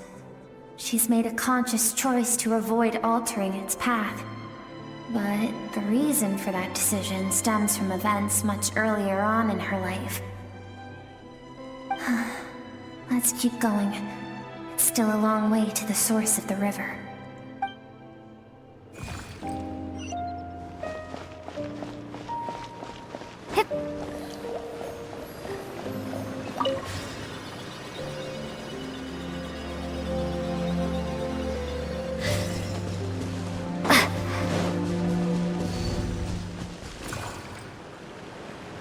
You now have what it takes to wield immense power. From this day forth, I shall teach you no more. No one can become a worthy warrior through imitation alone. I have given you fangs and claws. Now, you must learn to hunt. You wish me to travel the world beyond on my own, Master? Indeed. Make new friends. Embark on your own journey. And piece together a new future from the shattered remnants of your past. We will still have contact through the abyss. But know this. One day, I will take the life you worked so hard to rebuild and reduce it to ashes. Just like the fire that haunts your mind. Why could you do that? I have told you before, fear is the catalyst for human evolution. You have tasted loss. You have known fear, so deep it can be felt in the bones. But as living beings, we all have an instinct to detach from that which harms us. And thus pain dampens over time, and the acrid taste of fear becomes but a distant memory. Yet now, I have bestowed upon you the gift of fear eternal. It will drown you in the nightmare of your childhood, or it shall drive you to defeat me, whatever the cost.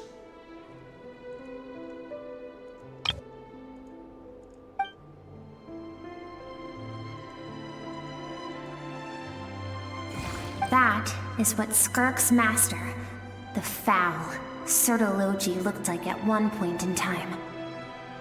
Of course, as a higher being, physical form is a triviality to him. He could appear as a beast, a human, or even a monster that defies description. The form you see him in here, clad in abyssal armor, is the one he usually wears when traveling through the stars.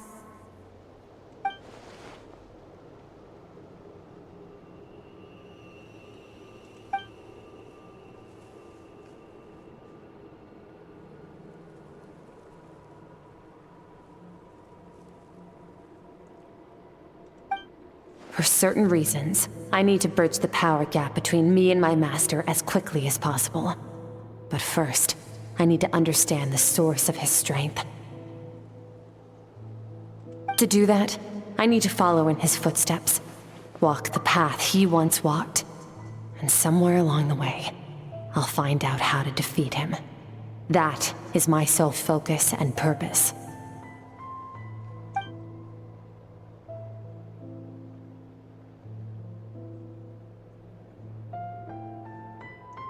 I'll let you in on a little secret. The real Sirtologi is terrifying. The scope of his power is impossible to understand until you experience it firsthand. It is absolute, the power to crush all things. Shall we keep going? Let's see. We're about halfway there.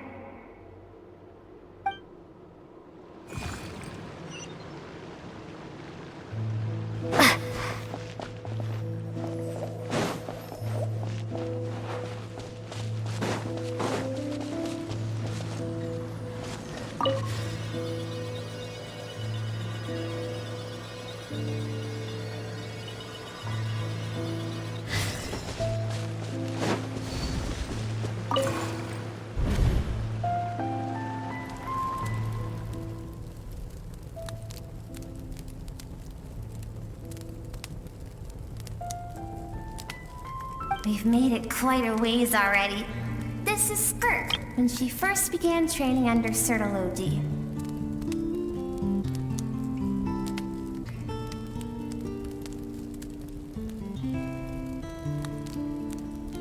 I have set your broken wrist. Tomorrow, you're to train twice as hard. No tears this time. Good. Attempting to garner sympathy through tears is a habit of the weak. A pitiful, useless ploy. Can I ask a question, Master? Why did you save me? I keep thinking, maybe it would be better if I had died. I wouldn't be haunted by that fire all the time. I wouldn't have to go on like this. I saved you because I have a plan for you. It has been too long since I fought a battle that demanded my full strength, and I hunger for it. Every so-called genius and prodigy I have faced has crumbled like sand underfoot. Before me, even fate bends the knee. So, I will teach you everything I know. Train you by whatever means necessary. in the hope that one day you might surprise me.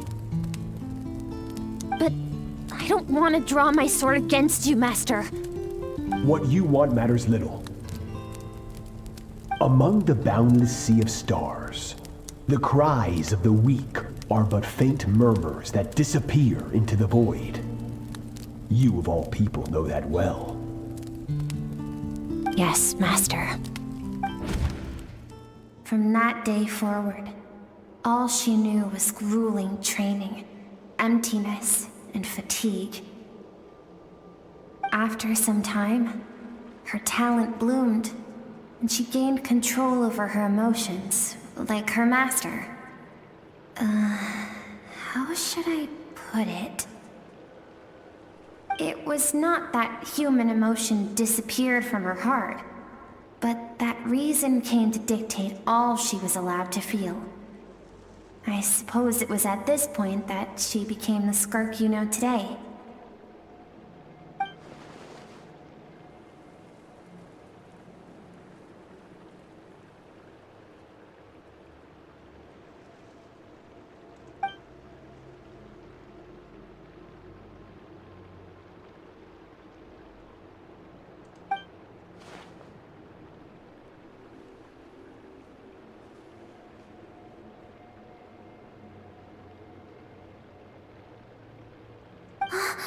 We're nearly there.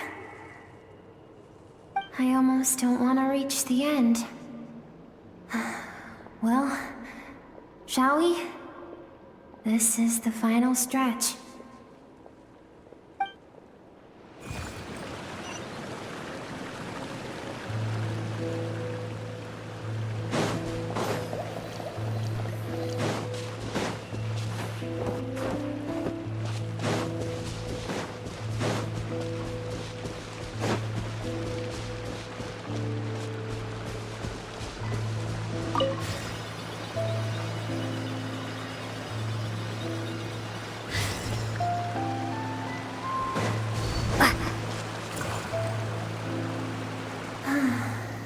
These are SKIRK'S happiest memories.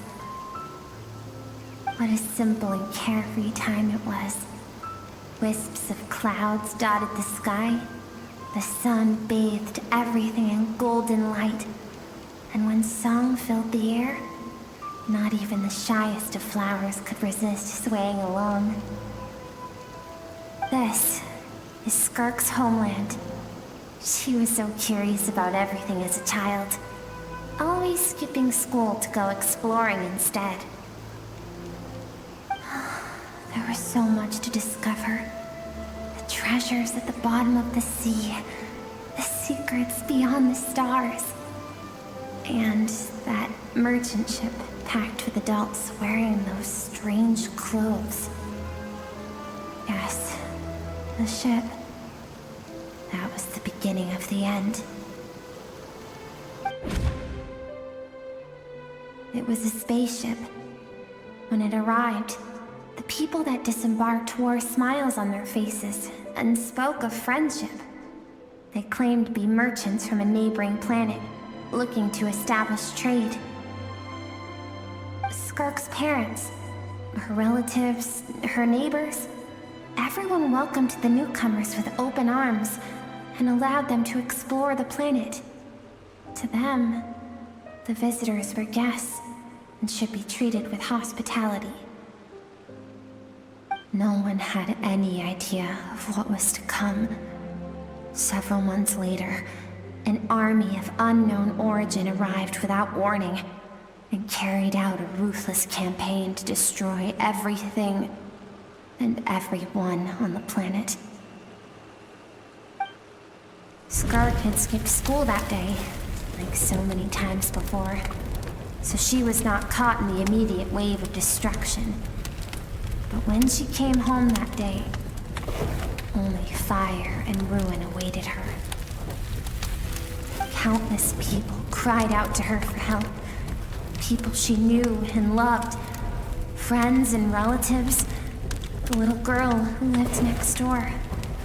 The shop owner with the bad leg.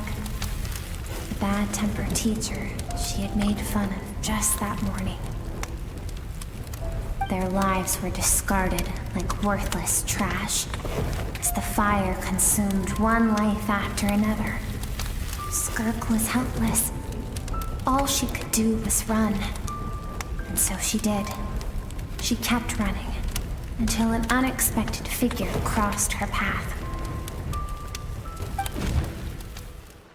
If Sertology hadn't been there in that moment, the fire would have claimed her life too. And there she would have remained, left to rot in the scorched earth, with no answer as to why any of this was happening.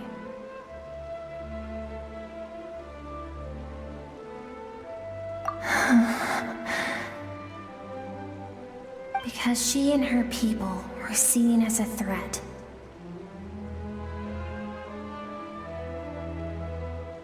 As the initial merchant ship explored the planet, they discovered that it hadn't always had the condition to support life. Yet there was evidence of human activity, even during the periods of extreme heat or cold in the past. Further research revealed that, over time, the people of this planet had evolved the ability to adapt to any type of environment or energy source. For that reason, the outsiders viewed them as a potential threat, and decided to eliminate them before the threat could rear its head. And so, the army was called, and the so-called danger was wiped from the face of the planet. Senseless, isn't it? Deemed a threat because of a gift they didn't even know they had. Perhaps it was their own innocence and kindness that doomed them. But in the end, that was lost to the blaze as well. If those with power get to decide good and evil, then all you can trust in is the sword in your hand. And so, before death could claim her, she ran. She ran and never stopped.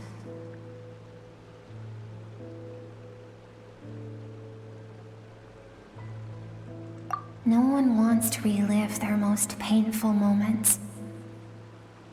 Well, that brings us to the end of the story. This is as far as we can go. SKIRK is waiting over there. For both of us. Let's go to her. It's time to fulfill my purpose. And my greatest wish over all these years.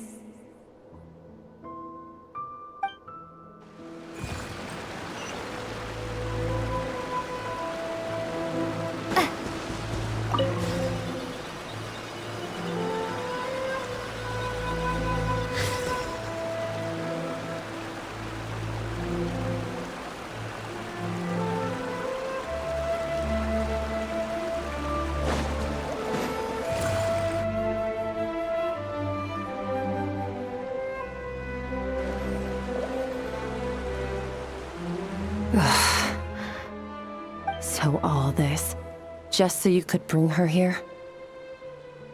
I have things to say to you. Well, to me. I want someone to witness our reconciliation, even if it takes an argument to get there. And she is the best choice in this moment.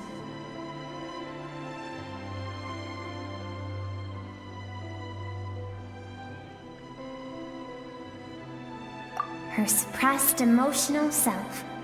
The version of herself she keeps locked in the recesses of her mind, stifled by reason.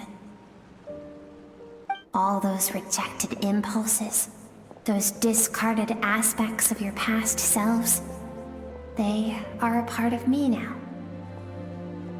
I am who you used to be. Someone you have refused to face for too long. So, I came to face you instead. You're wrong. I've faced you all along. And that's exactly why I keep you locked here. Your existence makes me weak. Moments of joy and longing are when we are most vulnerable. Don't forget, it was a penchant for goodness over reason that doomed our homeland in the first place.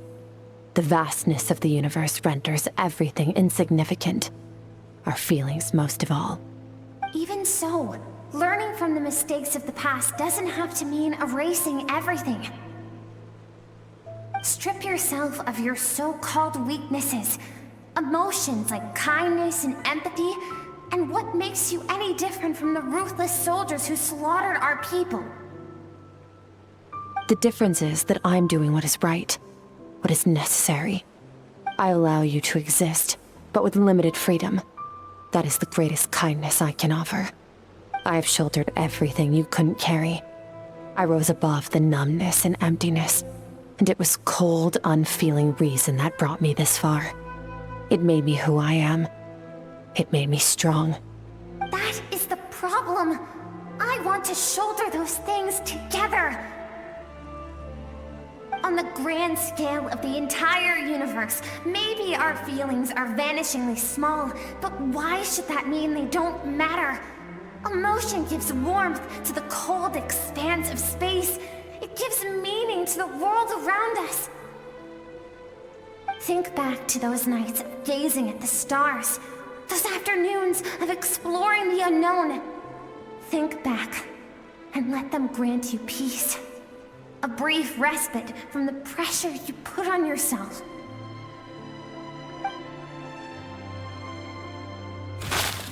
That isn't what we need. It's exactly what we need. Aren't you curious about why recovering your strength has taken longer than normal this time? Finally, you get to the important part. That is the only answer I came here to find. Then look around. Look at your inner world. You cast aside your dreams and curiosity, and in doing so, you lost your original motivation. You severed all connection to who you used to be, so you can no longer draw strength from your past. Now, the only things driving you forward are fear and survivor's guilt. But these cannot take you far enough. And so, this river, the source of your strength, grows more polluted by the day. And do you think that means I should seek help from a weak little thing like you?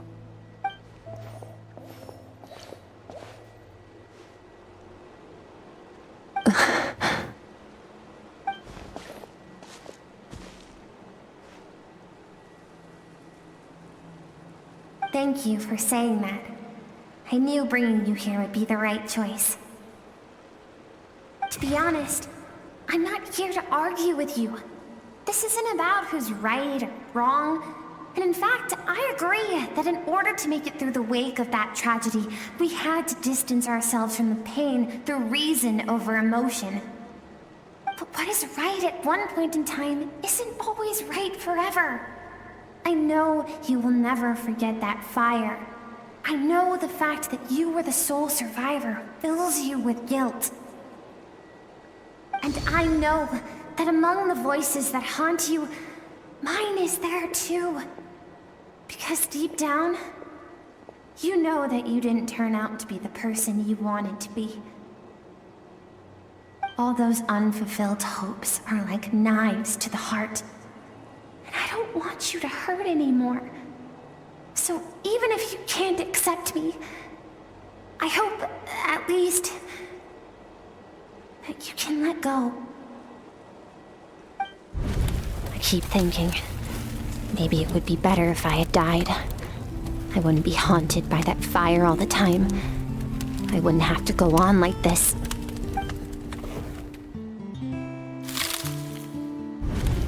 Your dad and I, we're not afraid to stare death in the face, but we need you to survive.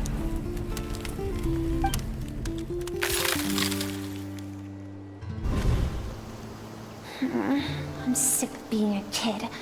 There's so many amazing things out there, and I'm ready to see them all.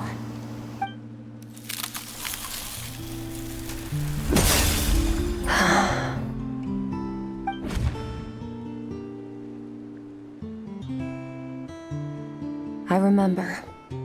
There was a song Mom and Dad always sang when we went out to fetch water. Dancing water.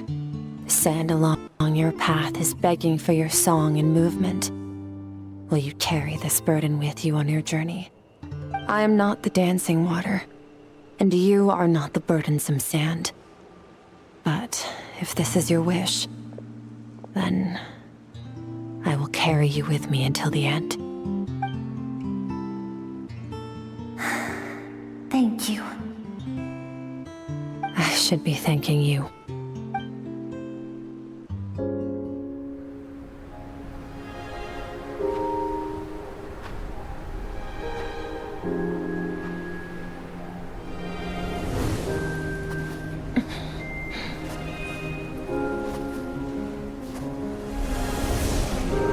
Run, Skirk, run! Remember, leave no one alive! Heed my words, Skirk. Let fear take root in your soul. Did you survive? Why was it only you? Skirk, did you become a positive light in this world?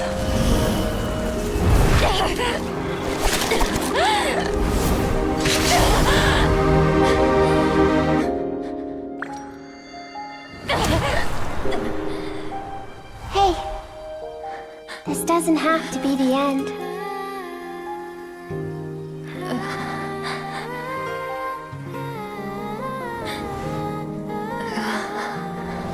Life is a gift.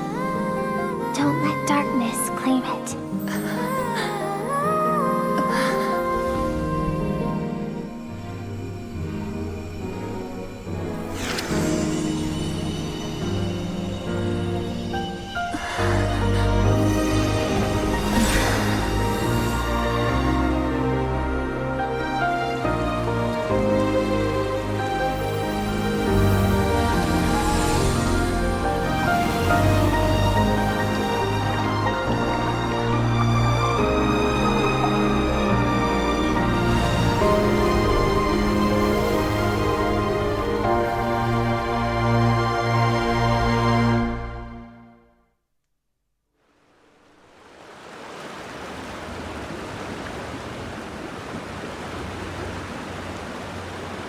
So, you saw my memories then.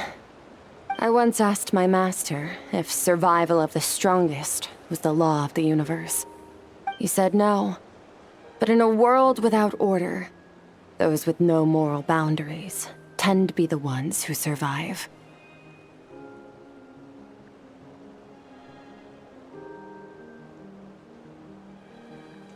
That's why, after hearing his answer, an idea came to mind. An idea that, one day, I would create a new world order. One in which there would never be another tragedy like that fire. One in which power was not the law of the land. But that means I must defeat him. Because my master, Sirologi, is, at the core, a defier of all rules and order. Yes. And not just because of the gap in our abilities, but also because I have no reason to see him as an enemy. Although his decision to train me was not made out of kindness, he did everything a master should. He saved my life, taught me the sword and the principles of strength. And for that, I respect him.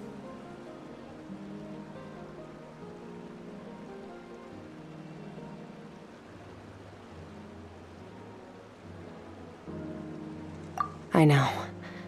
And it's not something I want. But Master never goes back on his word. I have to treat everything he says as a promise. He's no longer into that. But he sends me messages through the abyss every now and then. Most of them are simple greetings, or an answer to one of my questions. Every time I hear from him, my heart skips a beat. And I wonder if this is the moment where he'll finally appear before me and tear down everything I've built to pieces. Maybe that means I do live in eternal fear, just like he said. Yes, I respect him, but I'm also afraid of him. And for that reason, the pursuit of strength consumes every moment of my life. I don't know what Master has planned, but I have to be ready.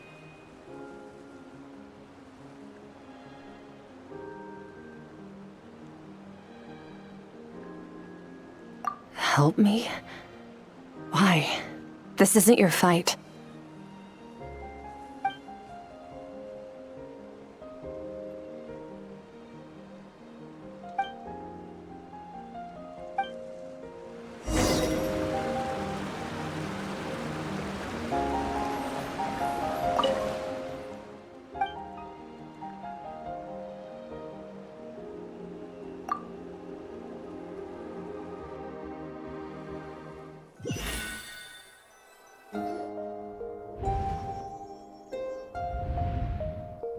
Oh, you're finally awake! Honestly, Paimon was gone for like 2 seconds and then she comes back and finds you both unconscious? Oh, you scared Paimon half to death! You're both okay, right? What does it look like?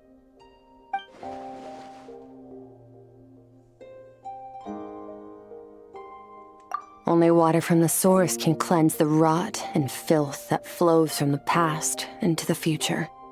I taught you to incorporate the experiences from your journey into how you fight. I suppose what happened today will become an inseparable part of who I am. Okay, so Paimon feels like she's missing some important context. But whatever. Paimon brought back tons of delicious snacks! Let's dig in!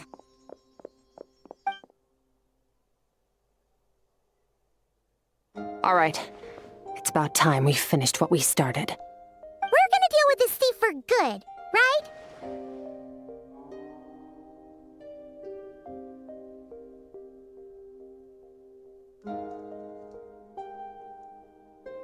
This time, I'm not going to tell you to hold back. But having digested even more power in the meantime, he's going to be tougher than before. The good news is, we have no reason to pull our punches this time. So, let's go. Same place as last time.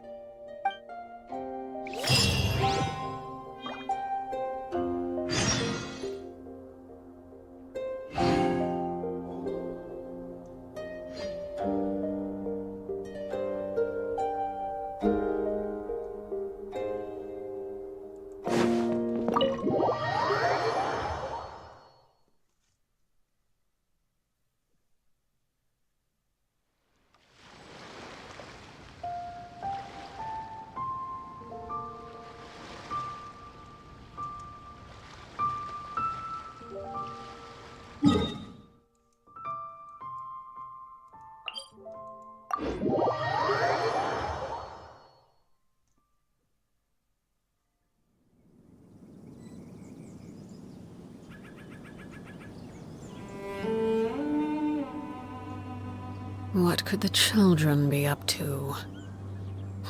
Never mind. Let them do as they please.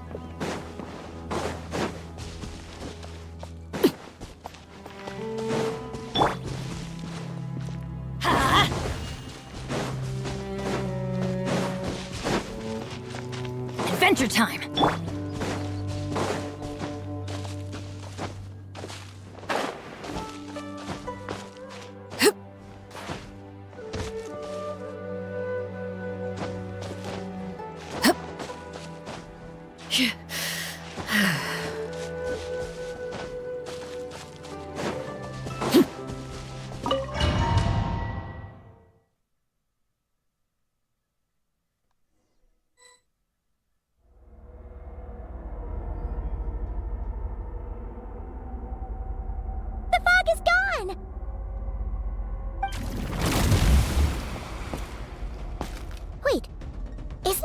The all-devouring narwhal changed into?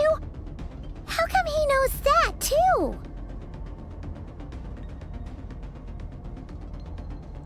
Really? So, you're telling Paimon that giant whale and this guy can both turn into the fowl? How does that work? It's a subconscious instinct. Any intelligent being who longs for his level of strength is bound to mimic his appearance. It's a natural response after encountering someone as powerful as Master. To them, he represents ultimate power. We know the person before us has encountered Master, and we know he stole a portion of my power. So it's not surprising that he would assume this form. Okay. Oh, the closer Paimon looks, the more intimidating it gets. Nervalette isn't here this time, so it's up to us. He won't have the nerve to steal again after we're done with him. Let's teach this guy a lesson. Eternal, infinite, everlasting. Go!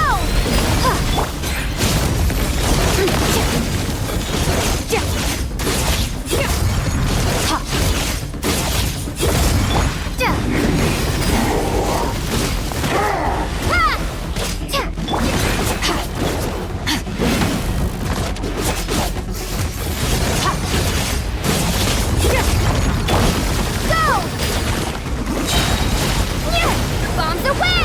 Haven't forgotten your training, I hope.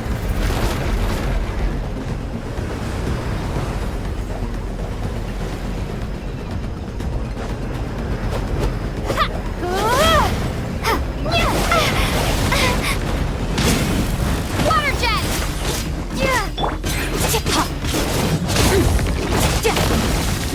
Extinguished!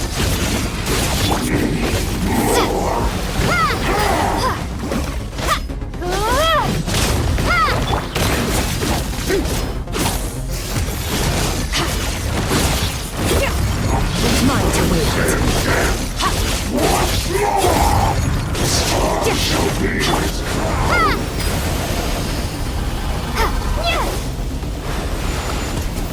Water jet!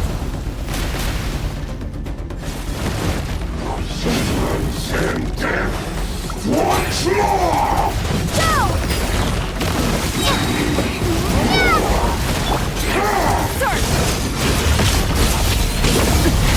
Keep going. Mine. Water jet!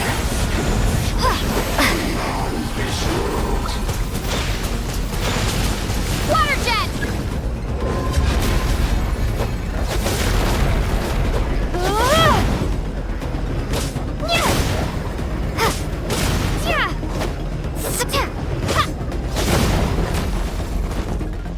Water jet! Water jet!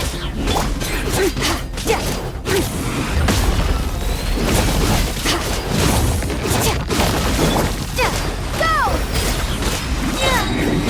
Wipe out! Extinguished!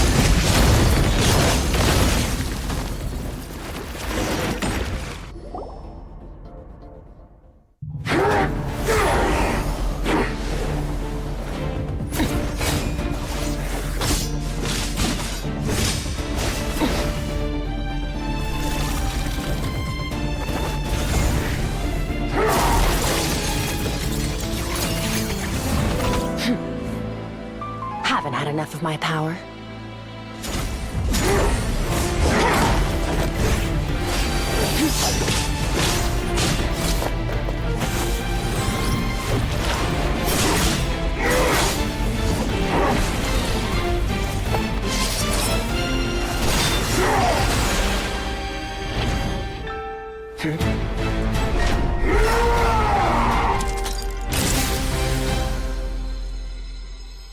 Well then, let's see how much more of this power you can handle.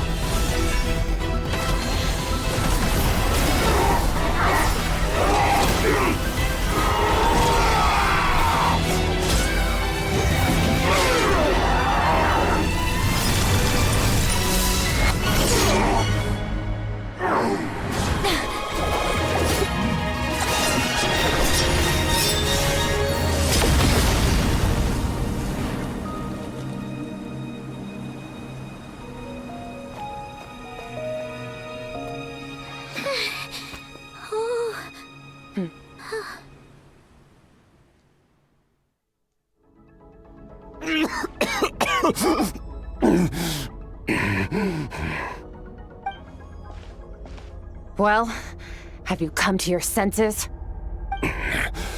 You saw that my body was at its limit. So, you deliberately channeled your power into me, knowing that it would destroy my shell from within. Such power. Such keen battle instincts. So you must be... Skirk, Sertologi's disciple. How long has it been? How long has he been away from Tevat? Hundreds of years. Hundreds? Sorry, it's a lot to take in. I should introduce myself.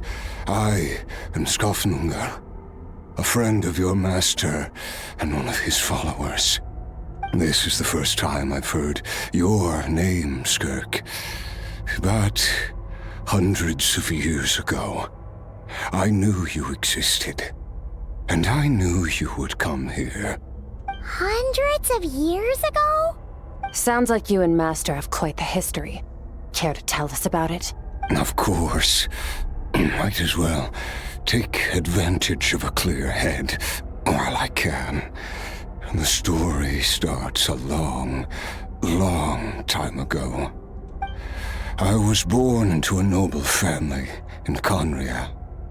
As the eldest son, I was set to inherit our title. But I contracted an incurable illness as a child, and everyone gave up on me. I trained the sword harder than anyone else, defeated all of my peers. But it was all in vain. When other people looked at me, all I saw in their eyes was pity or a strange glee in my misfortune. Even my parents were just waiting for me to die. Over time, my heart hardened, and I became aimless. That was the point where I met your master, Sertologi. We were similar in age, but different in background. He was born in prison, the son of criminals who had been sentenced to death.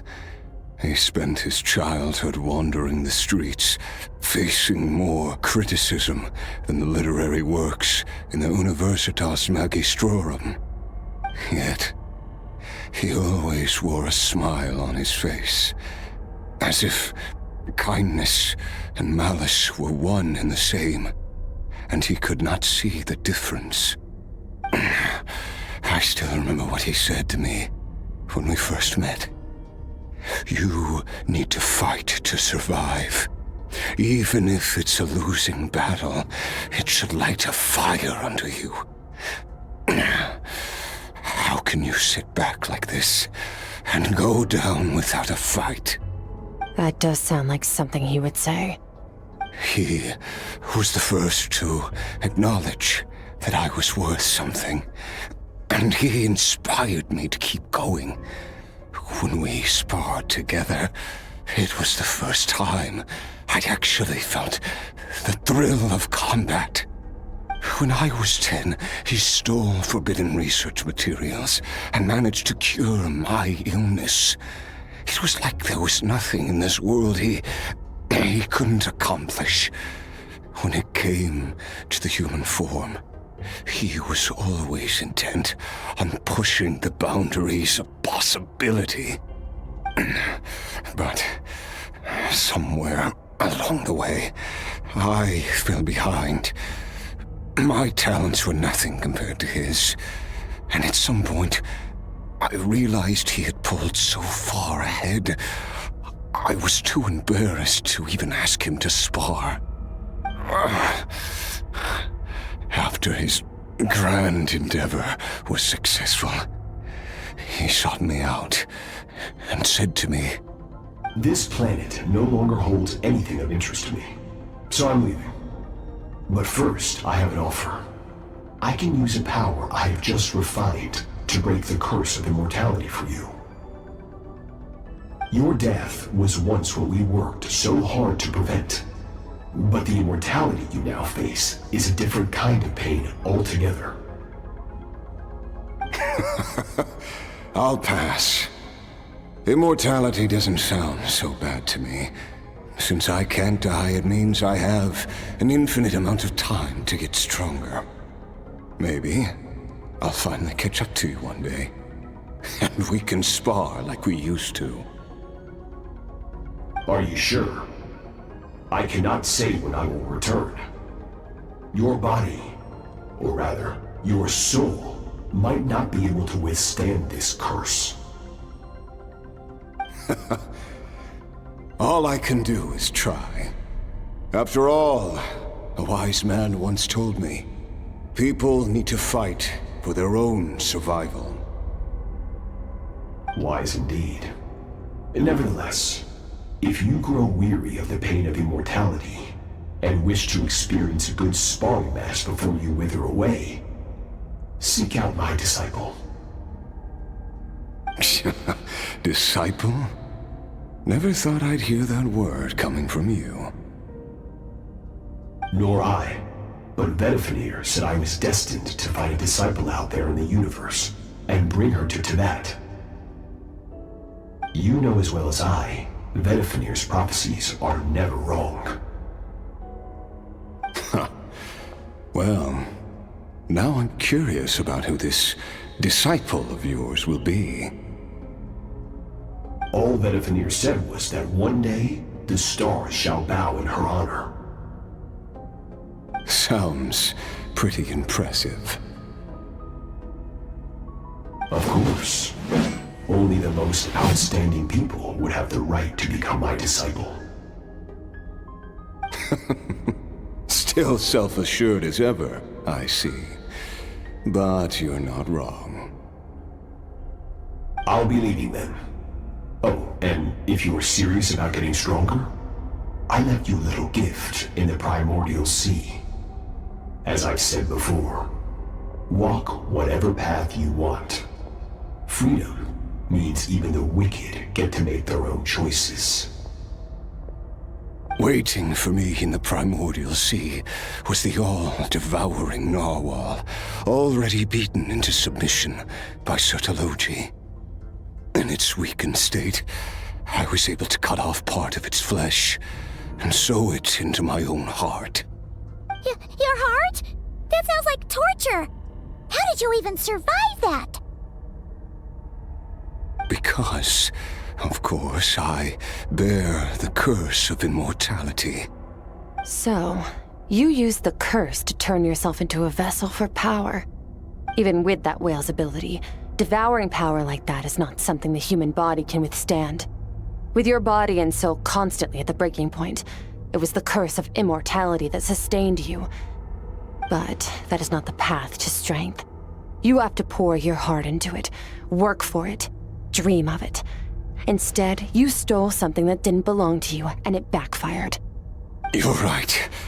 I should have known better, but I had already pushed myself to my limits, and he was still miles ahead of me. So I had to take a leap of faith. I miss your master. I miss the days when we were all together, troublemakers without a home. I don't regret the choice I made. But if you'll allow it, I do want to apologize. To both of you. After the beating we just gave you, I think we can call it even. You're an interesting one as well. Sertologi's disciple.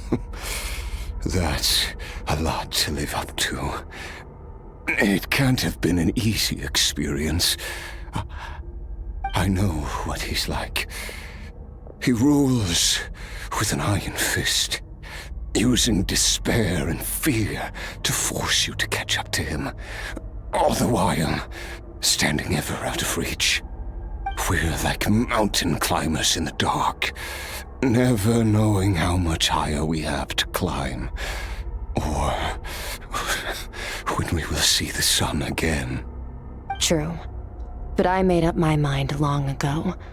No matter how dark it gets, I will not give in to despair. I will overcome it. Besides, after hearing your story, I suspect what Master really wants is not a battle that demands his full strength, but rather a defeat without regrets. Oh? Since you're his friend, you must have some things in common.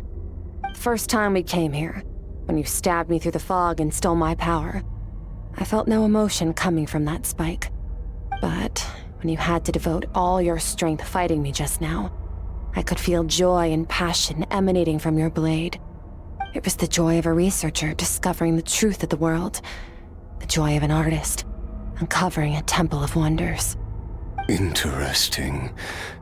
I'm certain I didn't express those emotions outright, yet you were able to read them from my blade, like a glimpse into my inner world. You're right. That battle brought me an unbridled sense of joy, and my defeat brings me no regret whatsoever. Exactly. I think Master also craves a battle like that. One where his opponent forces him to use all his strength, unlock the extent of his potential, and transcend his own limits. A battle to end all battles. After which, all can come to an end, including, perhaps, his life. For that very reason, good and evil are meaningless to him. He has one purpose, one goal: to complete himself. It's one of the secrets to his strength. Perhaps you're right. Perhaps that is his goal. What a battle that would be. Oh, to witness such a...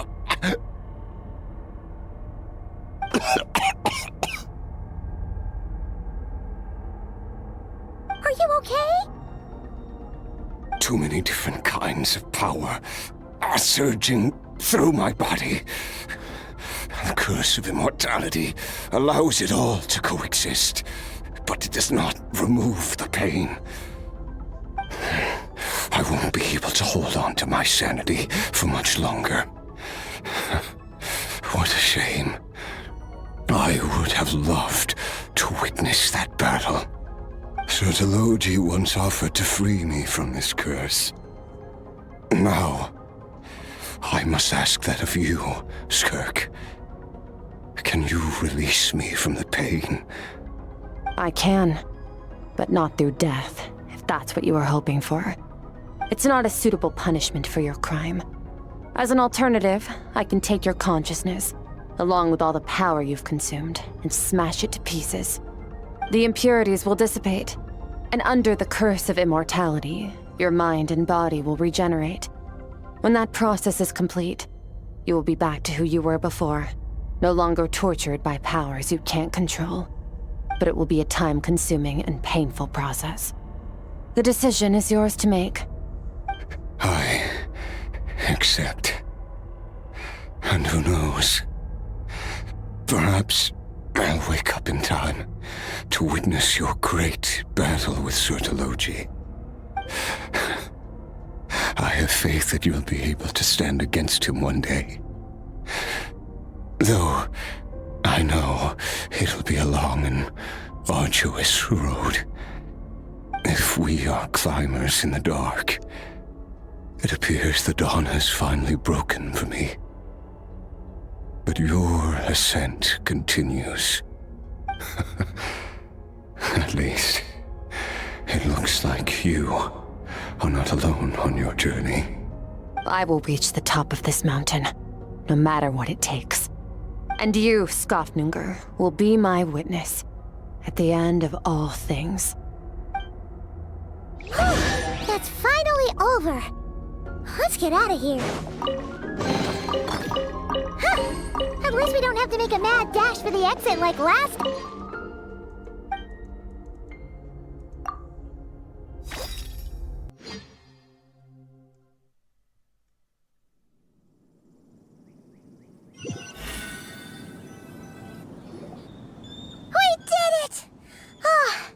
It's only been a few days, but it feels like forever.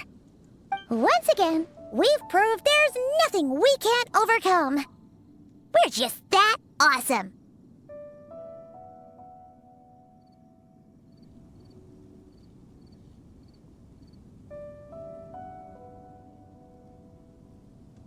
Wow, you sound even more confident than usual. Guess you really have become stronger. Today sure went by fast. It's night already. Oh wait, that reminds Paimon.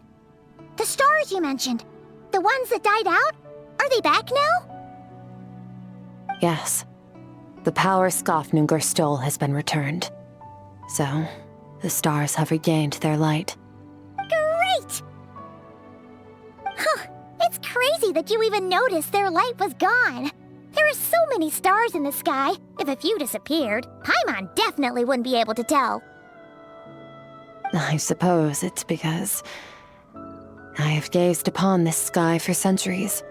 The false stars, hanging in the meticulously planned sky, glittering with rotten light. It's not real. And yet, it is for that very reason that I can look upon it and enjoy the momentary peace it brings.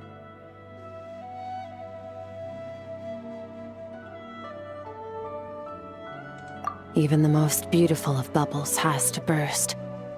We will return to the real universe one day, whether of our own volition or not. Time marches ever forward. Even the innocent and naive will taste life's bitterness. Yet through hardship, we grow until we learn to seize the sands of time for ourselves and uncover our true strength. Though we gaze upon a false sky, its vastness and majesty is palpable.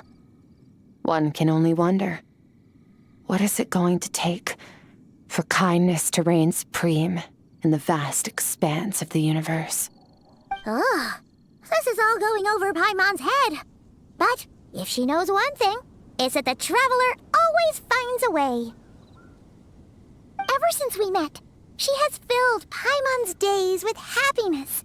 No matter how tough things get, she always finds a way to make it better. If it's too big a job for one person, then we'll do it with two. And if two's still not enough, then 3. We've met so many amazing friends and accomplished so many amazing things. As long as we don't give up, we can make any wish come true. I suppose when it comes to you, anything is possible. Well, I should be going. Now that my power is no longer isolated from my emotions, I need more practice to get used to it.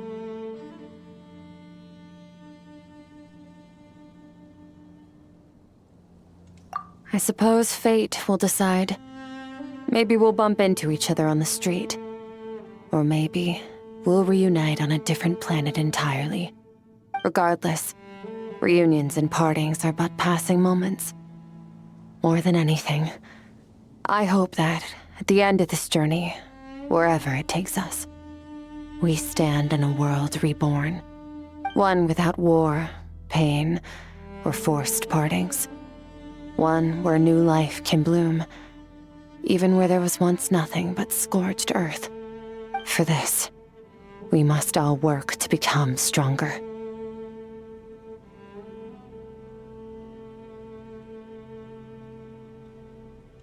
Goodbye, traveler. Remember your training. Make sure to put it to use. Bye!